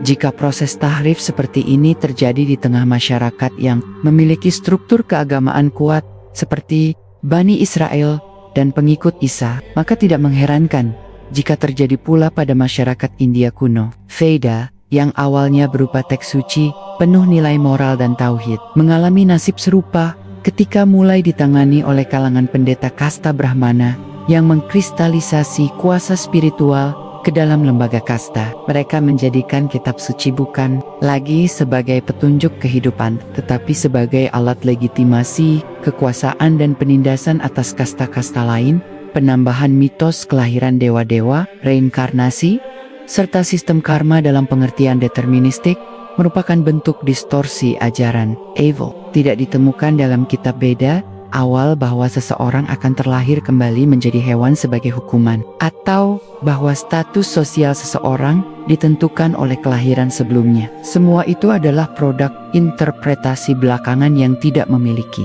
akar dalam wahyu, tetapi dalam doktrin sosial. Dalam konteks ini, ajaran Islam hadir sebagai penyempurna dan korektor yang membebaskan manusia dari mitos dan simbol, dan mengembalikan agama kepada fitrah. Dalam Quran Surat Ar-Rum ayat 30, Allah memerintahkan, maka hadapkanlah wajahmu dengan lurus kepada agama Allah. Tetaplah atas fitrah Allah yang telah menciptakan manusia menurut fitrah itu. Islam menjadikan tauhid sebagai pondasi mutlak yang tak bisa ditawar, dan menolak seluruh bentuk personifikasi Tuhan, baik dalam bentuk patung, roh, atau manusia yang diangkat sebagai ilahi. Perbandingan ini penting, karena menunjukkan bahwa, meskipun bentuk tahrif berbeda antar masyarakat, polanya seragam, pengalihan wahyu kepada simbol, pemberhalaan tokoh suci, dan pelembagaan kekuasaan spiritual melalui kelas elit yang tidak lagi berpegang pada kitab. Maka ketika para sejarawan Islam menelusuri kemungkinan wahyu di luar wilayah Timur Tengah, seperti Veda di India, yang harus dicari bukan hanya teks yang masih ada, tetapi juga pola penyimpangan yang muncul pasca wahyu. Disinilah letak pentingnya pendekatan tauhid dalam kajian lintas agama. Al-Quran sendiri mengakui keberadaan kitab-kitab yang tidak disebutkan namanya secara eksplisit. Dalam Quran Surat Al-Baqarah ayat 213, Allah menyatakan bahwa umat manusia dahulunya satu umat. Kemudian Allah mengutus para nabi untuk menyampaikan kabar gembira dan peringatan, dan menurunkan bersama mereka kitab-kitab untuk mengadili perselisihan. Ini menunjukkan bahwa kitab bukan hanya 4 yang dikenal, Taurat, Zabur, Injil, dan Al-Quran, tetapi lebih banyak lagi, namun tidak dijaga keasliannya. Dengan demikian, kemungkinan bahwa Veda termasuk dalam kategori kitab yang pernah diturunkan Allah, tetapi kemudian diubah oleh umatnya, sangat kuat. Ini tidak menjadikan Veda sebagai kitab suci dalam Islam, tetapi sebagai bukti bahwa wahyu Allah menjangkau semua peradaban, dan bahwa Islam adalah puncak dari jaringan wahyu tersebut. Dari sudut pandang perbandingan kitab, fungsi Zabur dan Veda juga mirip dalam posisinya sebagai kitab non-syariah, yaitu kitab yang berisi hikmah dan bukan hukum. Dalam Islam, Zabur tidak mengandung syariat, tetapi mengajarkan kesalehan, pujian kepada Allah, dan keindahan ibadah batin. Sama halnya dengan Veda, yang dalam bentuk awalnya lebih menekankan pada penyucian jiwa, meditasi, dan hubungan vertikal antara manusia dengan Tuhan. Ini memperkuat kemungkinan bahwa keduanya berasal dari metode pewahyuan yang sama, tetapi dikirim kepada umat yang berbeda dan dalam konteks budaya yang berbeda pula. Kesamaan ini tidak hanya bersifat tekstual, tetapi juga struktural. Dalam Sama Veda, syair disusun dalam metrum yang ketat dan digunakan dalam ritual spiritual yang sakral, mirip dengan bagaimana Zabur digunakan oleh Nabi Daud dalam ibadah malamnya. Dalam Islam, kita mengenal bahwa Nabi Daud memiliki suara paling indah, dan bahwa gunung serta burung ikut bertasbih bersamanya. Quran Surat Saba ayat 10. Ini bukan hanya kisah mukjizat, tetapi juga menggambarkan bentuk ibadah yang sangat musikal dan kontemplatif, jenis ibadah yang sangat mirip dengan penyampaian. Sama Veda dalam bentuk nyanyian rohani, dalam praktiknya, Zabur lebih menekankan pada penanaman rasa takut dan cinta kepada Allah, membentuk kepribadian yang lemah lembut, namun teguh terhadap kebenaran. Veda dalam fase awalnya pun menekankan prinsip serupa. Ditekankan pentingnya hidup tanpa kekerasan, menahan hawa nafsu, menjaga kesucian, serta menjadikan kesadaran terhadap Tuhan sebagai tujuan utama hidup. Ini adalah prinsip-prinsip utama dalam tasawuf dan tazkiyatun nafs dalam Islam. Dengan menyadari semua kemiripan ini, umat Islam memiliki landasan kuat untuk memahami bahwa penyebaran risalah Allah tidak pernah terbatas pada satu wilayah atau satu kaum. Bahwa India sebagai salah satu peradaban tertua di dunia sangat mungkin pernah menerima nabi dan wahyu. Hanya saja, catatan sejarah tentangnya telah dikaburkan. Dalam hal ini, Islam bukanlah agama asing yang datang belakangan, tetapi cahaya penutup yang menyempurnakan semua cahaya-cahaya sebelumnya. Sikap yang seharusnya dimiliki oleh umat Islam terhadap Veda bukanlah menolak mentimenta atau mengadopsinya, tanpa kritik, melainkan menilai secara objektif berdasarkan prinsip tauhid dan kesesuaian dengan Al-Quran. Jika ada nilai-nilai yang sejalan, itu bisa jadi sisa-sisa wahyu. Jika bertentangan, maka pasti bagian yang telah ditambahkan oleh manusia. Kebenaran Islam semakin kuat bukan karena menolak semua yang lain, tapi karena mampu menunjukkan bahwa semua risalah sebelumnya, ketika belum diselewengkan, sebenarnya menuju pada pesan yang sama, menyembah hanya kepada Allah, berbuat adil, menjauhi syirik, dan hidup dengan akhlak yang luhur. Dalam kerangka inilah Zabur dan Veda, dua kitab yang lahir dalam konteks budaya yang sangat berbeda, dapat dilihat sebagai bagian dari proyek besar pewahyuan Allah sepanjang sejarah manusia. Satu hal yang patut mendapat perhatian khusus, bagaimana perubahan bentuk pengajaran dari wahyu menjadi sistem ritual yang kompleks terjadi secara paralel baik dalam tradisi Bani Israel maupun tradisi India kuno. Setelah periode Nabi Daud, ajaran dalam Zabur digantikan peranannya oleh Taurat dan kemudian oleh Talmud, kumpulan hukum rabbinik buatan ulama Yahudi. Zabur pun tidak lagi digunakan sebagai sumber hukum atau petunjuk langsung, melainkan sekadar pujian dan renungan spiritual. Hal serupa terjadi pada Veda. Setelah masa awal pengajarannya oleh para rishi, ajaran Veda tidak lagi dipelajari untuk membentuk akhlak dan tauhid, tetapi dimanipulasi menjadi dasar upacara Brahmana, persembahan kepada dewa, dan penguatan sistem kasta. Bahkan membaca Veda dianggap hanya boleh dilakukan oleh kasta tertentu, sehingga akses terhadap wahyu menjadi monopoli segelintir kelompok. Mirip dengan dominasi para rahib dalam agama Nasrani dan para rabi dalam agama Yahudi. Ini semua bertentangan dengan prinsip Islam bahwa wahyu adalah milik umat seluruhnya dan harus disampaikan secara terang-terangan. Dalam Quran Surat Al-A'raf ayat 157, Allah menyebut karakteristik Nabi Muhammad sebagai rasul yang mengangkat beban dan belenggu dari umat sebelumnya, termasuk belenggu keagamaan yang bersumber dari tahrif. Ajaran Veda yang awalnya ringan dan mengandung nilai-nilai dasar tauhid berubah menjadi kumpulan mantra dan ritual rumit yang tidak bisa dipahami oleh pengetahuan dijadikan alat kekuasaan spiritual. Hal ini pernah terjadi pada ajaran Taurat yang berubah menjadi sistem hukum eksklusif Yahudi, dan juga pada Injil yang dikendalikan oleh gereja dan hanya dibacakan dalam bahasa Latin kepada umat yang tidak mengerti isinya. Kontras dengan ini, Al-Quran diturunkan dalam bahasa umat Nabi Muhammad dan diperintahkan untuk dibaca, dipelajari, dan disampaikan secara langsung kepada seluruh manusia, bukan melalui perantara pendeta atau rahib. Maka Islam menegaskan kembali apa yang telah diselewengkan oleh umat terdahulu. Dan Al-Quran menjadi mizan timbangan yang memisahkan antara bagian dari wahyu yang murni dan bagian dari ajaran manusia, ajaran Veda yang tetap relevan dan selaras dengan Al-Quran, seperti prinsip tentang satu Tuhan, larangan menyembah makhluk, perintah menjaga kesucian dan kejujuran dapat dilihat sebagai warisan wahyu, sedangkan ajaran tentang dewa-dewi, reinkarnasi, kasta, atau penyucian melalui ritual darah dan api jelas merupakan tambahan yang bertentangan dengan tauhid. Perubahan ini bisa dikenali oleh siapapun yang menjadikan Al-Quran sebagai kriteria kebenaran, sebagaimana disebut dalam Quran Surat Al-Baqarah ayat 185,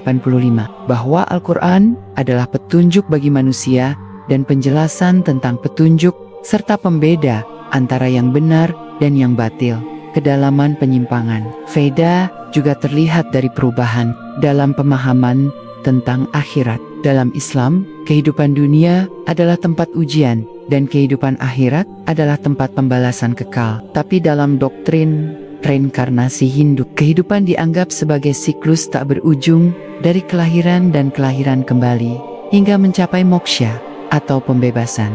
Doktrin ini bertentangan dengan ajaran semua nabi, termasuk Nabi Daud yang dalam Zabur menyebutkan hari Tuhan sebagai waktu pembalasan dan keadilan. Dalam Mazmur 96 ayat 13 disebutkan, sebab ia datang untuk menghakimi bumi. Ia akan menghakimi dunia dengan keadilan dan bangsa-bangsa dengan kebenarannya. Konsep hari pembalasan ini identik dengan hari kiamat dalam Islam.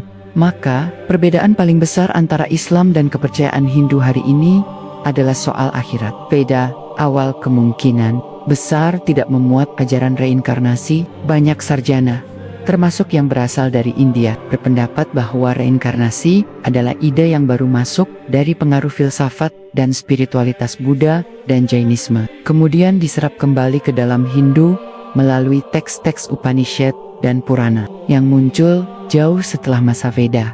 Dari sini tampak bahwa semakin jauh jarak suatu ajaran dari wahyu pertamanya, semakin besar kemungkinan ia terkontaminasi dan berubah bentuk. Oleh karena itu, Islam sebagai risalah terakhir datang bukan dengan model yang setara dengan sebelumnya, tetapi sebagai pengunci dan pelurus. Al-Quran diturunkan dengan jaminan keotentikan langsung dari Allah. Sebagaimana dalam Quran Surat Al-Hayr ayat 9, sesungguhnya kamilah yang menurunkan Al-Quran, dan sesungguhnya kami benar-benar menjaganya. Sementara Zabur dan Veda bisa dilihat sebagai bagian dari siklus wahyu terdahulu. Hanya Al-Quran yang dijaga keasliannya tanpa perubahan satu huruf pun. Maka, penelusuran akar Veda yang selaras dengan prinsip Zabur menunjukkan bahwa keduanya adalah cabang dari pohon yang sama, wahyu Allah. Perbedaannya hanya pada waktu, tempat, dan metode penyampaian. Namun, dalam Islam, cabang itu kini telah digantikan oleh batang yang sempurna, Al-Quran, sebagai tambahan penting, penyebaran risalah. Islam ke wilayah India membuktikan bahwa kebenaran tauhid kembali disampaikan kepada umat yang dahulu pernah mengenal wahyu. Dakwah Islam di India tidak sekadar membawa ajaran baru, tetapi dalam banyak kasus justru mengingatkan umat Hindu akan ajaran-ajaran lama mereka yang telah terlupakan. Banyak penduduk India ketika mendengar tauhid dalam Islam justru berkata bahwa mereka pernah mendengarnya dari nenek moyang atau cerita-cerita kuno mereka. Inilah kenapa banyak ulama India seperti Syah Waliullah, Ahmad Sirhindi, dan Abu Al-Kalam Azad menekankan pentingnya mendialogkan Islam dengan akar-akar kepercayaan lokal, termasuk yang berasal dari Veda, bukan untuk mencampurkan agama, tetapi untuk menyingkap jejak wahyu yang tertinggal dan memperlihatkan bagaimana Islam meluruskannya. Penutup dari semua ini bukan klaim superioritas buta, melainkan bukti bahwa tauhid adalah fitrah, dan bahwa risalah tauhid telah menjangkau berbagai penjuru bumi sejak awal penciptaan manusia. Zabur dan Veda dalam bentuk murninya adalah wahyu yang menyampaikan nilai-nilai yang satu, bahwa Tuhan itu esa, bahwa manusia harus bertakwa, dan bahwa kehidupan adalah ujian menuju pengadilan yang adil kelak. Kenyataan bahwa nilai-nilai tauhid dalam Veda dan Zabur dapat ditemukan secara konsisten di sepanjang sejarah pewahyuan menunjukkan adanya kesinambungan spiritual yang tidak bisa diabaikan. Allah tidak pernah membiarkan suatu umat tanpa bimbingan. Dalam Quran Surat An-Nahl ayat 36, Allah menegaskan, dan sungguh kami telah mengutus pada tiap-tiap umat seorang Rasul yang menyerukan, sembahlah Allah saja dan jauhilah tagut. Ayat ini membuktikan bahwa wahyu tidak eksklusif bagi kawasan Syam, Mekah, atau Madinah. Ia menjangkau seluruh penjuru bumi, termasuk wilayah anak benua India. Seiring bergulirnya sejarah, pembelokan terhadap ajaran wahyu memang tak dapat dihindari. Di India, kasta Brahmana bukan hanya mengendalikan tafsir terhadap Veda, tetapi juga memonopoli hak untuk menyentuhnya. Hal ini sangat bertentangan dengan prinsip dalam Islam yang menyatakan bahwa setiap Muslim tanpa memandang kasta, warna kulit, atau status sosial berhak membaca, memahami, dan mengamalkan Al-Quran. Tidak ada perantara antara manusia dan wahyu. Bahkan budak, orang miskin, perempuan, dan anak-anak memiliki kedudukan yang sama di hadapan Allah jika mereka bertakwa. Sistem kasta dalam Hindu adalah bentuk paling kasat mata dari tahrif sosial atas ajaran wahyu. Tidak ditemukan satu ayat pun dalam Veda awal yang membenarkan stratifikasi manusia berdasarkan kelahiran. Sebaliknya, disebut bahwa manusia dinilai berdasarkan karma amal perbuatan dan bukan jati kelahiran. Namun, sistem ini kemudian mengalami mutasi ideologis dan membentuk struktur masyarakat yang tidak hanya melenceng dari wahyu, tetapi juga bertentangan dengan keadilan universal. Jika dibandingkan dengan Zabur, sistem sosial yang muncul di bawah kepemimpinan Nabi Daud justru menunjukkan arah yang berlawanan, membebaskan, bukan mengunci.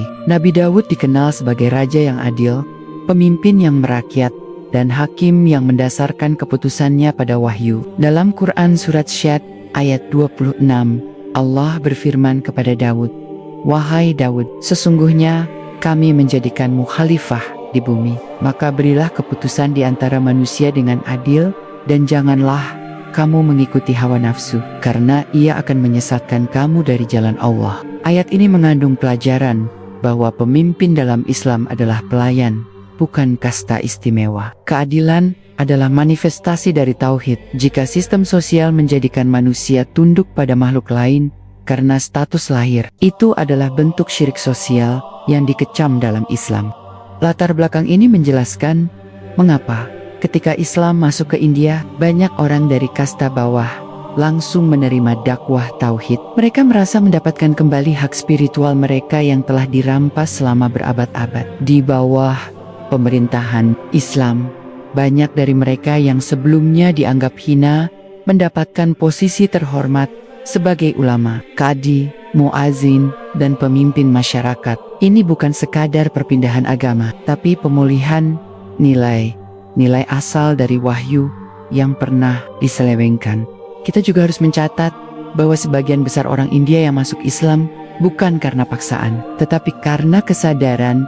Mereka menemukan dalam Islam sesuatu yang pernah hilang, keadilan, kesucian, dan akses langsung kepada Tuhan tanpa perantara. Sejarah mencatat bahwa para wali songo di Nusantara pun menggunakan pendekatan serupa. Mereka tidak datang untuk menolak tradisi lokal sepenuhnya, tapi menyaringnya. Mereka menelusuri unsur-unsur lama yang sesuai dengan tauhid dan mengoreksinya dengan Al-Quran dan Sunnah. Metode ini terbukti berhasil melahirkan peradaban Islam di Asia Selatan dan Tenggara yang kuat, berakar, dan diterima masyarakat dalam konteks global. Penelusuran atas hubungan antara Veda dan Zabur menjadi sangat penting. Ia menunjukkan bahwa Islam bukan penghapus sejarah spiritual manusia, melainkan pelurus, bahwa kebenaran bukan monopoli satu kaum, dan bahwa wahyu telah menjelma dalam berbagai bahasa dan budaya sepanjang zaman.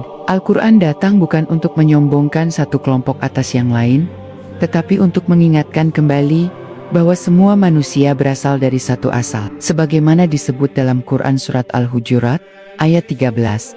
"Wahai manusia, sesungguhnya kami menciptakan kalian dari seorang laki-laki dan perempuan, dan kami menjadikan kalian berbangsa-bangsa dan bersuku-suku, agar kalian saling mengenal. Sesungguhnya yang paling mulia di antara kalian di sisi Allah adalah yang paling bertakwa." Ketika kita menelusuri jejak wahyu yang hilang dalam kitab-kitab kuno, seperti Veda, kita sebenarnya sedang menyambung kembali potongan-potongan sejarah besar umat manusia yang telah tercerai oleh waktu, politik, dan kesalahan manusia. Pengetahuan tentang hal ini seharusnya tidak hanya menambah wawasan, tapi juga menambah keyakinan bahwa Islam adalah kelanjutan dari ajaran tauhid yang pernah diturunkan kepada seluruh umat, termasuk kepada mereka yang pernah menerima wadah. Jika umat Islam memahami ini secara mendalam, mereka tidak akan mendekati umat Hindu atau penganut kepercayaan lain dengan sikap merendahkan atau memusuhi. Sebaliknya, mereka akan mendekati mereka dengan pemahaman bahwa kebenaran pernah ada di sana, dan bahwa tugas Islam adalah mengembalikan umat kepada sumber aslinya, la ilaha illallah. Ini bukan sinkretisme, bukan pula kompromi teologis, tetapi misi dakwah yang berdasar pada prinsip menyampaikan kebenaran dengan hikmah, mengingatkan tanpa menghina, dan mengajak tanpa memaksa. Penelusuran terhadap hubungan antara Zabur dan Veda adalah bagian dari upaya besar ini. Ia menunjukkan bahwa tauhid pernah hidup dalam berbagai bentuk, dan bahwa Islam tidak datang untuk menghapus sejarah spiritual umat manusia, melainkan untuk menuntaskannya. Pengakuan atas potensi adanya wahyu terdahulu yang tidak dinamai secara eksplisit dalam Al-Quran membuka ruang bagi para peneliti Islam untuk mengkaji ulang tradisi keagamaan kuno tanpa harus mengorbankan prinsip tauhid. Inilah yang membedakan pendekatan ilmiah dalam Islam dari pendekatan dogmatis agama-agama lain. Islam tidak menutup kemungkinan bahwa wahyu pernah diturunkan di tempat-tempat yang kini jauh dari pusat dunia Islam, selama masih ada bukti nilai yang selaras dengan Al-Quran dan Sunnah. Salah satu contoh konkret adalah bagaimana Islam memperlakukan ajaran-ajaran kuno yang tetap menunjukkan prinsip ketuhanan yang esa. Dalam Quran Surat Asy-Syura ayat 13, Allah berfirman, Dia telah mensyariatkan bagi kalian tentang agama apa yang telah diwasiatkannya kepada Nuh, yang telah kami wahyukan kepadamu Muhammad, dan yang telah kami wasiatkan kepada Ibrahim, Musa, dan Isa. Ayat ini menjelaskan bahwa ada satu jalur agama yang sama dari zaman Nabi Nuh hingga Nabi Muhammad, yaitu tauhid. Maka, jika dalam tradisi India kuno ditemukan jejak ajaran yang mencerminkan prinsip-prinsip ini, maka itu adalah bekas dari ajaran tauhid yang telah dikaburkan oleh generasi setelahnya. Bukti paling jelas dari rusaknya ajaran dalam Veda adalah penyembahan terhadap berhala dan representasi fisik Tuhan. Veda awal tidak mengandung perintah atau izin untuk membuat patung sebagai media ibadah. Sebaliknya, Upanishad dan Veda menyebut bahwa Tuhan tidak dapat dijangkau oleh penglihatan dan tidak memiliki bentuk. Sama seperti dalam Quran Surat Al-An'am ayat 103, penglihatan tidak dapat menjangkaunya, dan Dia menjangkau segala penglihatan. Maka tradisi pemujaan terhadap dewa dalam bentuk arca, simbol, dan makhluk setengah manusia adalah hasil penambahan manusia belakangan. Sebagaimana penyembahan salib dalam Kristen tidak berasal dari ajaran Nabi Isa, tetapi dari doktrin yang disusun oleh Paulus dan Konsili Nise.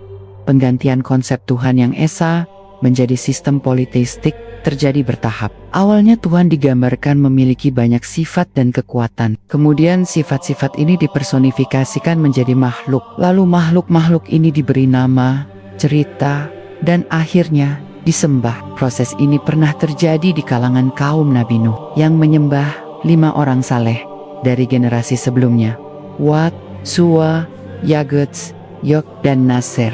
Dalam Quran Surat Nuh ayat 23, Allah menjelaskan bahwa mereka tidak memulai dengan menyembah berhala, tetapi menghormati orang-orang saleh, lalu membuat patung mereka untuk diingat, hingga akhirnya disembah oleh generasi berikutnya. Hal serupa terjadi pada umat yang menyimpangkan Veda. Pergeseran ini juga berdampak pada struktur masyarakat. Ketika tauhid melemah, kezaliman menguat. Ketika kesetaraan hamba di hadapan Allah ditinggalkan, sistem kasta muncul. Ketika pengabdian kepada Tuhan menjadi rumit dan penuh syarat, monopoli spiritual terjadi. Semua ini terjadi ketika wahyu tidak lagi menjadi rujukan utama, dan ketika tafsir digantikan oleh tradisi turun-temurun yang tidak lagi berbasis pada Nash. Islam datang dengan membawa kembali ajaran yang bersih dari segala bentuk tahayul dan eksploitasi rohani. Ajaran bahwa Tuhan itu satu, tidak beranak dan tidak diperanakan, tidak berwujud, tidak terikat tempat dan waktu, tidak bisa dilihat, dan hanya bisa didekati dengan ketundukan. Mutlak semua ini adalah bentuk murni dari akidah yang pernah diajarkan oleh seluruh nabi, termasuk yang mungkin pernah diutus ke India. Dari semua ini, satu kesimpulan makin menguat, bahwa Zabur dan Veda, meski berasal dari dua dunia yang sangat berbeda, menunjukkan paralel dalam isi, tujuan, dan sejarah penyimpangan. Zabur diselewengkan oleh Bani Israel hingga menjadi teks ritualistik dan kehilangan nilai aplikatifnya. Veda diselewengkan oleh kasta Brahmana hingga menjadi teks upacara dan justifikasi untuk stratifikasi sosial. Dalam keduanya, wahyu Allah yang semula memerdekakan manusia dari syirik dan penindasan, diubah menjadi alat pembenaran sistem sosial yang eksploitatif dan ritualistik. Kedatangan Al-Quran dan kenabian Nabi Muhammad menandai akhir dari semua jalur wahyu. Ia tidak hanya menyempurnakan risalah yang sebelumnya, tetapi juga memulihkan pesan aslinya yang telah lama tertimbun mitos dan kepentingan manusia. Dan karena Islam adalah agama terakhir, maka ia juga memikul beban untuk meluruskan kembali pemahaman umat manusia tentang semua wahyu yang pernah ada. Termasuk Veda sebagai penutup dalam bagian ini. Perlu ditegaskan bahwa mengkaji Veda bukan berarti menyamakan Islam dengan Hindu. Justru sebaliknya, ia memperlihatkan betapa Islam adalah satu-satunya agama yang mampu menjelaskan penyimpangan sejarah wahyu secara tuntas dan logis. Hanya Islam yang menempatkan setiap kitab dalam posisinya secara adil, menghargai jika selaras dengan tauhid, dan menolak jika menyimpang. Ini adalah sikap ilmiah dan sekaligus cerminan dari misi kenabian terakhir, mengembalikan manusia kepada fitrahnya dan kepada Tuhan yang Esa, tanpa perantara dan tanpa penyimpangan. Pendekatan Islam terhadap kitab-kitab sebelumnya tidak bersifat destruktif, melainkan selektif berdasarkan prinsip tamyiz, pemilahan antara kebenaran yang otentik dan kebatilan hasil tahrif. Prinsip ini diterapkan secara konsisten terhadap Injil, Taurat, dan Zabur. Dan dalam kasus Veda, pendekatan yang sama semestinya digunakan.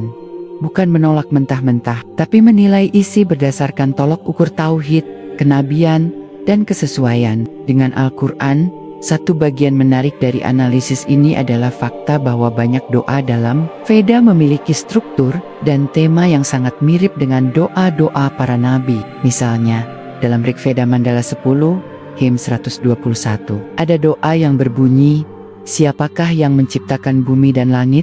Siapakah yang memberi hidup dan mengatur waktu? Hanya Dia yang tahu segalanya. Dialah Tuhan yang Esa." Doa ini memiliki paralel dengan permohonan dalam Quran Surat Al-Fatihah.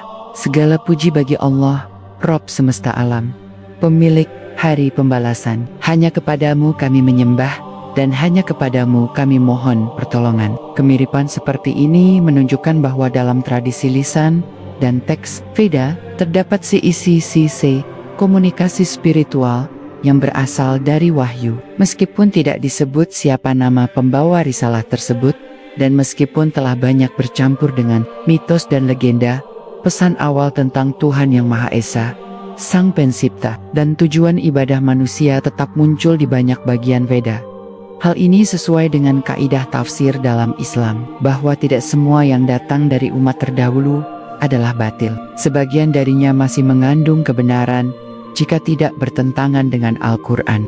Bukti arkeologis dan epigrafi juga turut memperkuat dugaan ini. Di beberapa reruntuhan kuno di wilayah perbatasan India-Pakistan, ditemukan ukiran batu dan simbol-simbol spiritual yang tidak merepresentasikan makhluk, tapi menunjuk pada zat tunggal, yang disebut dengan istilah seperti Ek Omkar, Ek Kamsat, atau Tatsat. Simbol ini tidak menyerupai dewa-dewa Hindu belakangan, tetapi lebih mirip dengan simbol abstrak tauhid.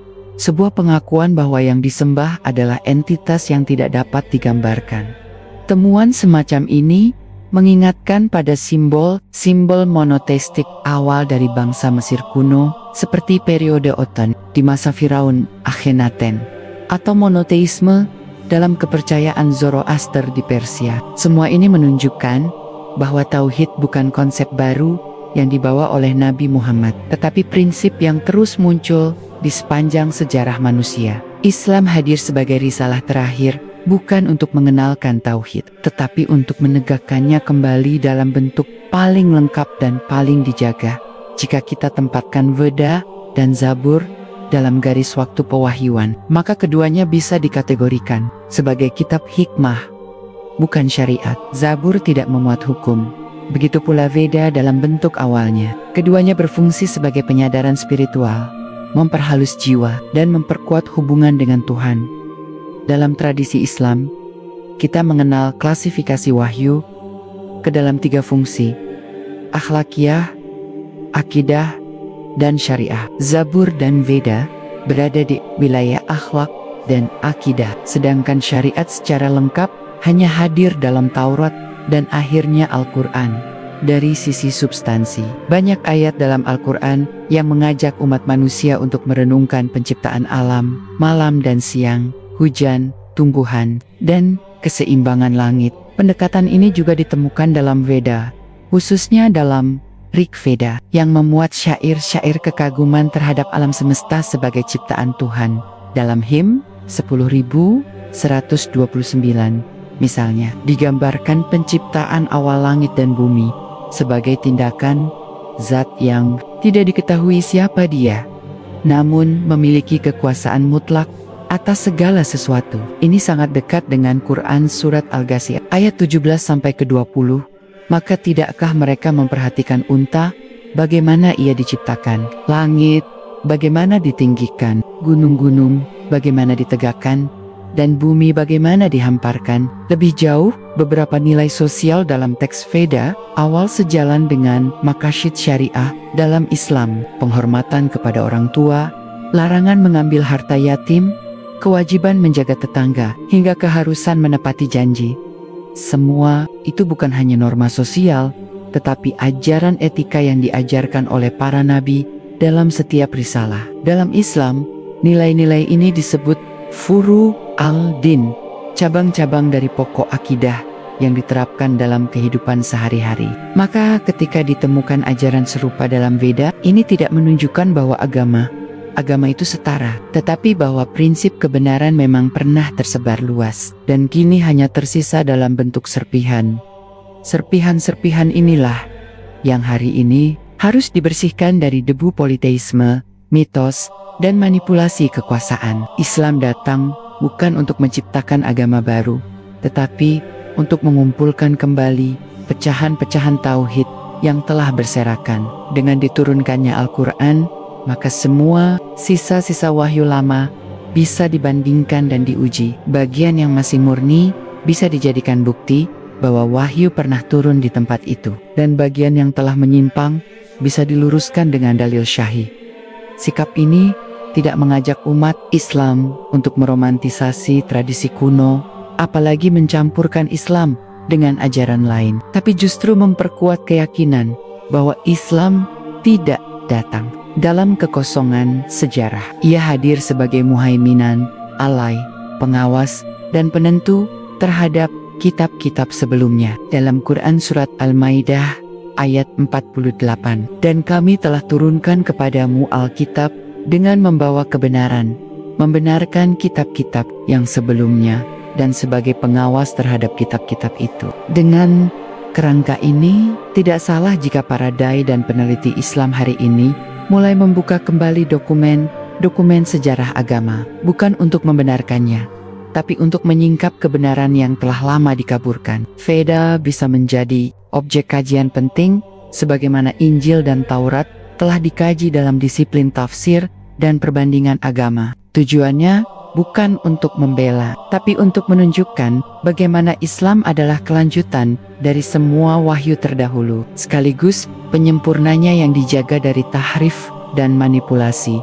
Dengan memahami hubungan antara Veda dan Zabur dari sudut pandang Islam, kita bisa menyusun kerangka berpikir yang lebih utuh tentang bagaimana Allah menyebarkan risalahnya ke seluruh penjuru dunia. Tidak ada umat yang luput dari peringatan, dan tidak ada bangsa yang bisa mengklaim wahyu sebagai milik eksklusif mereka. Dalam Quran Surat Saba ayat 28, Allah menegaskan, dan kami tidak mengutus kamu Muhammad, melainkan kepada seluruh umat manusia, sebagai pembawa berita gembira dan pemberi peringatan. Artinya, risalah Nabi Muhammad bukanlah awal dari wahyu, tetapi titik puncaknya yang membenarkan kebenaran sebelumnya dan membatalkan penyimpangan-penyimpangan yang terjadi. Dengan prinsip itu, narasi spiritual dari bangsa India kuno yang terekam dalam Veda tidak bisa diabaikan. Ada jejak pencarian Tuhan yang serius di sana. Ada upaya memahami kehidupan,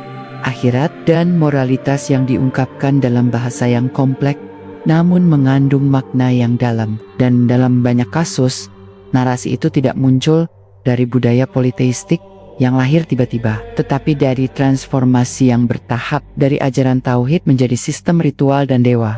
Transformasi seperti ini terjadi bukan karena wahyu tidak lengkap, tapi karena umatnya mengabaikan pesan utamanya dan menambahkan tafsir sesuai hawa nafsu atau kepentingan. Inilah yang terjadi juga pada Zabur.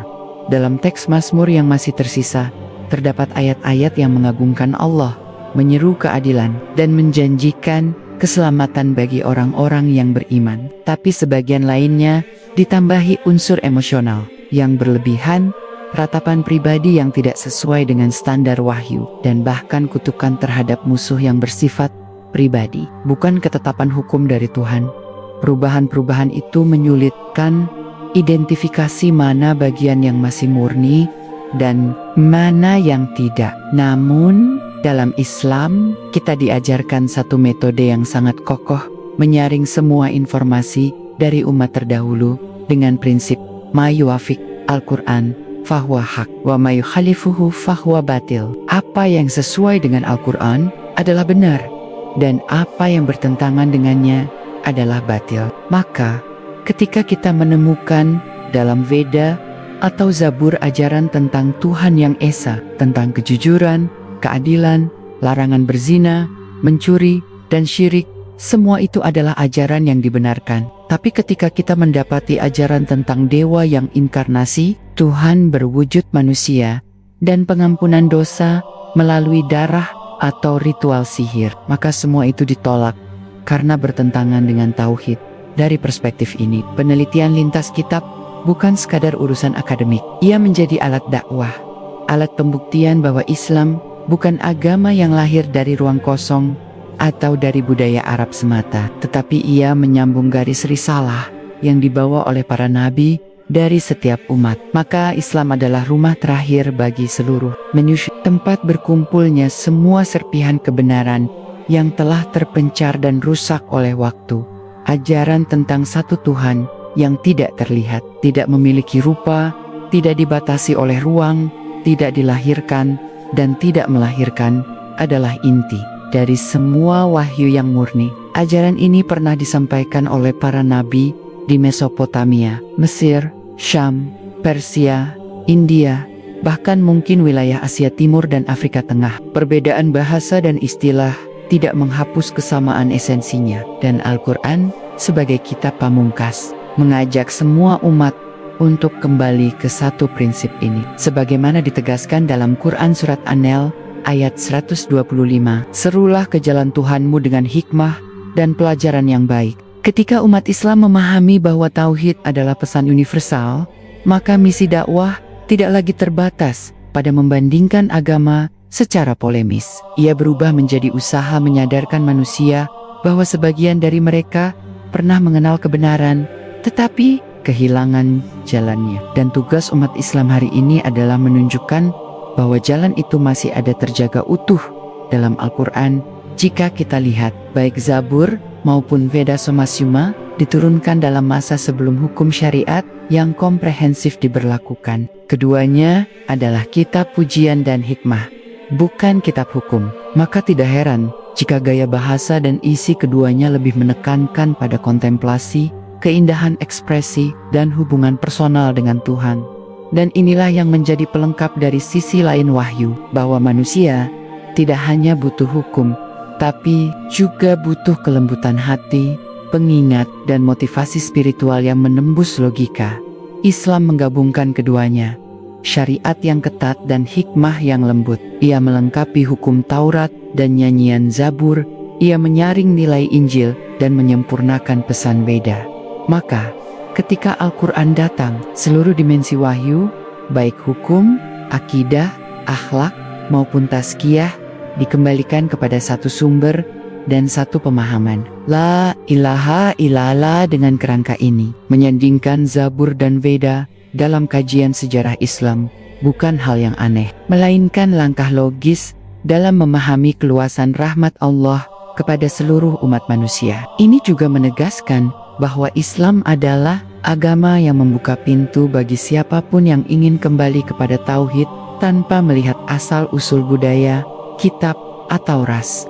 Kehadiran Islam sebagai penutup risalah kenabian bukan hanya mengoreksi penyimpangan wahyu sebelumnya, tetapi juga menyatukan semua jalur spiritual yang tercerai. Melalui Al-Quran, seluruh kebenaran yang masih tersisa dalam kitab-kitab lama dikonsolidasikan ke dalam bentuk yang final dan dijaga. Maka, apa yang pernah disampaikan melalui Zabur kepada Nabi Daud, atau mungkin melalui teks-teks awal Veda kepada Nabi yang tak disebutkan namanya, sekarang hanya bisa dirujuk dan dibenarkan melalui Al-Quran.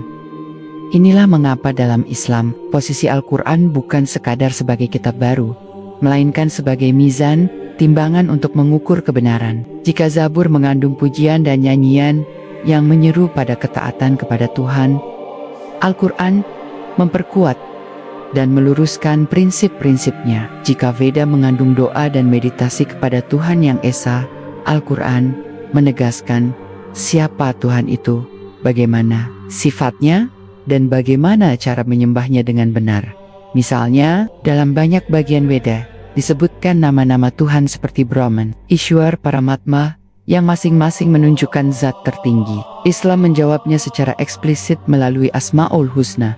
Allah memiliki nama-nama yang terbaik, dan semuanya mengacu pada satu zat yang esa, bukan entitas yang bisa dibagi, digambarkan, atau disamakan dengan makhluk. Hal ini dijelaskan dalam Quran Surat Al-Hasyr ayat 22-24. Dialah Allah, tidak ada Tuhan selain Dia, yang mengetahui yang gaib dan yang nyata. Dialah Raja, yang Maha Suci, yang Maha Sejahtera, yang mengaruniakan keamanan, yang Maha Memelihara. Perbedaan fundamental antara Islam dengan semua bentuk kepercayaan yang berasal dari wahyu yang sudah terdistorsi adalah pada definisi ketuhanan dan metode ibadah. Veda yang asli kemungkinan besar mengajarkan hubungan langsung dengan Tuhan melalui tafakur, kesucian, dan kebenaran hidup. Namun dalam perkembangannya, hubungan itu digantikan dengan perantara dewa, arca, dan ritual kompleks yang tidak lagi menyucikan jiwa, tapi justru memperkuat kelas sosial tertentu. Disinilah Islam tampil sebagai koreksi total, menghapus perantara, menolak simbol, dan mengembalikan manusia pada hubungan langsung dengan Tuhannya. Sebagaimana Zabur pernah diselewengkan menjadi hanya ritual bacaan liturgis oleh Bani Israel, Veda juga mengalami reduksi makna ketika ia dijadikan bacaan formal dalam Apakara Upakara kasta Brahmana. Padahal keduanya pada awalnya adalah teks-teks spiritual yang dimaksudkan untuk menyentuh hati, bukan sekadar mulut. Maka dalam Islam, Al-Quran bukan hanya dibaca, tetapi dihayati. Ia bukan hanya dibacakan dalam ibadah, tapi dijadikan sumber hukum, akhlak, dan refleksi kehidupan. Ketika jejak tauhid dalam Veda dan Zabur dikembalikan pada Al-Quran sebagai rujukan utama, maka tidak lagi penting siapa yang menulisnya, dalam bahasa apa ia diturunkan, atau siapa nabi yang menyampaikannya. Yang penting adalah kandungan, isinya apakah sesuai dengan tauhid, kenabian, dan hari akhir. Islam tidak tertarik pada bentuk luarnya, tapi pada kebenaran inti yang ada di dalamnya. Itulah mengapa Islam mengakui eksistensi kitab-kitab sebelumnya, namun tidak menjadikan mereka sebagai pedoman setelah datangnya Al-Quran. Dan hal ini pula yang menjelaskan mengapa Allah tidak menyebut nama semua nabi dalam Al-Quran. Dalam Quran, Surat Ghafir ayat 78, Allah berfirman, "Dan sungguh, kami telah mengutus rasul-rasul sebelum engkau. Di antara mereka ada yang kami ceritakan kepadamu, dan ada pula yang tidak kami ceritakan kepadamu." Ini adalah pengakuan langsung dari Al-Quran bahwa sejarah kenabian lebih luas dari yang diketahui umat Islam hari ini. Bahwa bisa jadi ada nabi yang diutus ke India, ke Asia Timur, ke Afrika Selatan, yang membawa pesan tauhid. Namun, namanya tidak disebutkan karena tidak relevan untuk ibrah pelajaran yang dibutuhkan umat Nabi Muhammad. Dalam kerangka ini, mengkaji Veda bukan hanya boleh, tetapi perlu. Ia bisa menjadi jendela untuk memahami bagaimana wahyu disambut, ditransmisikan, dan akhirnya diselewengkan oleh umat sebelum Islam. Ia bisa menjadi pelajaran tentang bagaimana kebudayaan dapat mengaburkan risalah, bagaimana kasta dan otoritas, keagamaan dapat menggantikan fungsi kenabian, dan bagaimana ritual dapat menyingkirkan makna spiritual yang sejati. Kajian terhadap hubungan Zabur dan Weda juga memperkuat argumen bahwa tauhid adalah fitrah manusia, bahwa manusia dari sejak awal penciptaan telah dibekali kesadaran akan Tuhan yang Esa. Maka semua bentuk penyimpangan terhadap tauhid bukanlah asal ajaran, tetapi distorsi belakangan. Ini ditegaskan oleh Quran Surat Al-A'raf ayat 172. Ketika Allah mengambil persaksian dari anak cucu Adam, "Bukankah aku ini Tuhan kalian?" Mereka menjawab, "Benar, kami bersaksi." Maka dalam konteks ini, penyimpangan politeisme adalah hasil dari pembelokan fitrah, bukan ekspresi asli dari kebutuhan spiritual manusia. Islam mengembalikan manusia kepada kesaksian itu.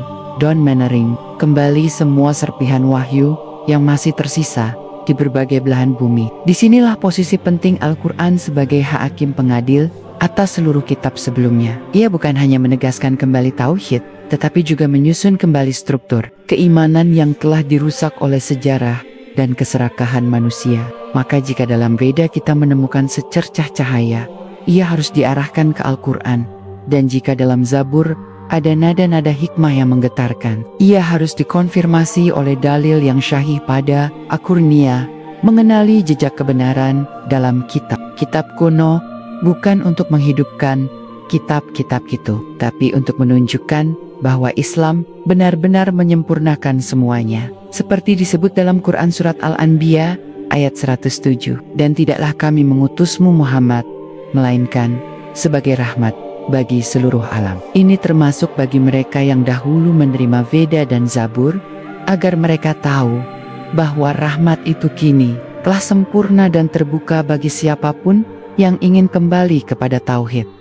Dengan menyusuri jejak-jejak spiritual dari Zabur hingga Veda, dari Syam hingga anak benua India, satu hal menjadi terang, bahwa wahyu bukan monopoli satu bangsa atau satu wilayah, melainkan pancaran cahaya tauhid yang diturunkan ke berbagai penjuru bumi. Islam sebagai risalah terakhir tidak datang untuk menghapus sejarah panjang itu, tetapi untuk menyaring dan menyempurnakannya. Ia hadir sebagai pemungkas yang tidak hanya mengoreksi penyimpangan, tetapi juga menghubungkan kembali titik-titik terang yang tersebar di berbagai peradaban. Kajian ini bukan sekadar membandingkan teks, melainkan mengungkap bagaimana Allah menjaga pesannya tetap hidup di tengah berbagai penyimpangan manusia. Dan ketika Al-Quran datang sebagai timbangan kebenaran, maka siapapun yang jujur dalam pencariannya akan menyadari bahwa jalan yang lurus itu sudah ditegakkan, dan tidak perlu lagi main kari-kari bentuk baru selain Islam.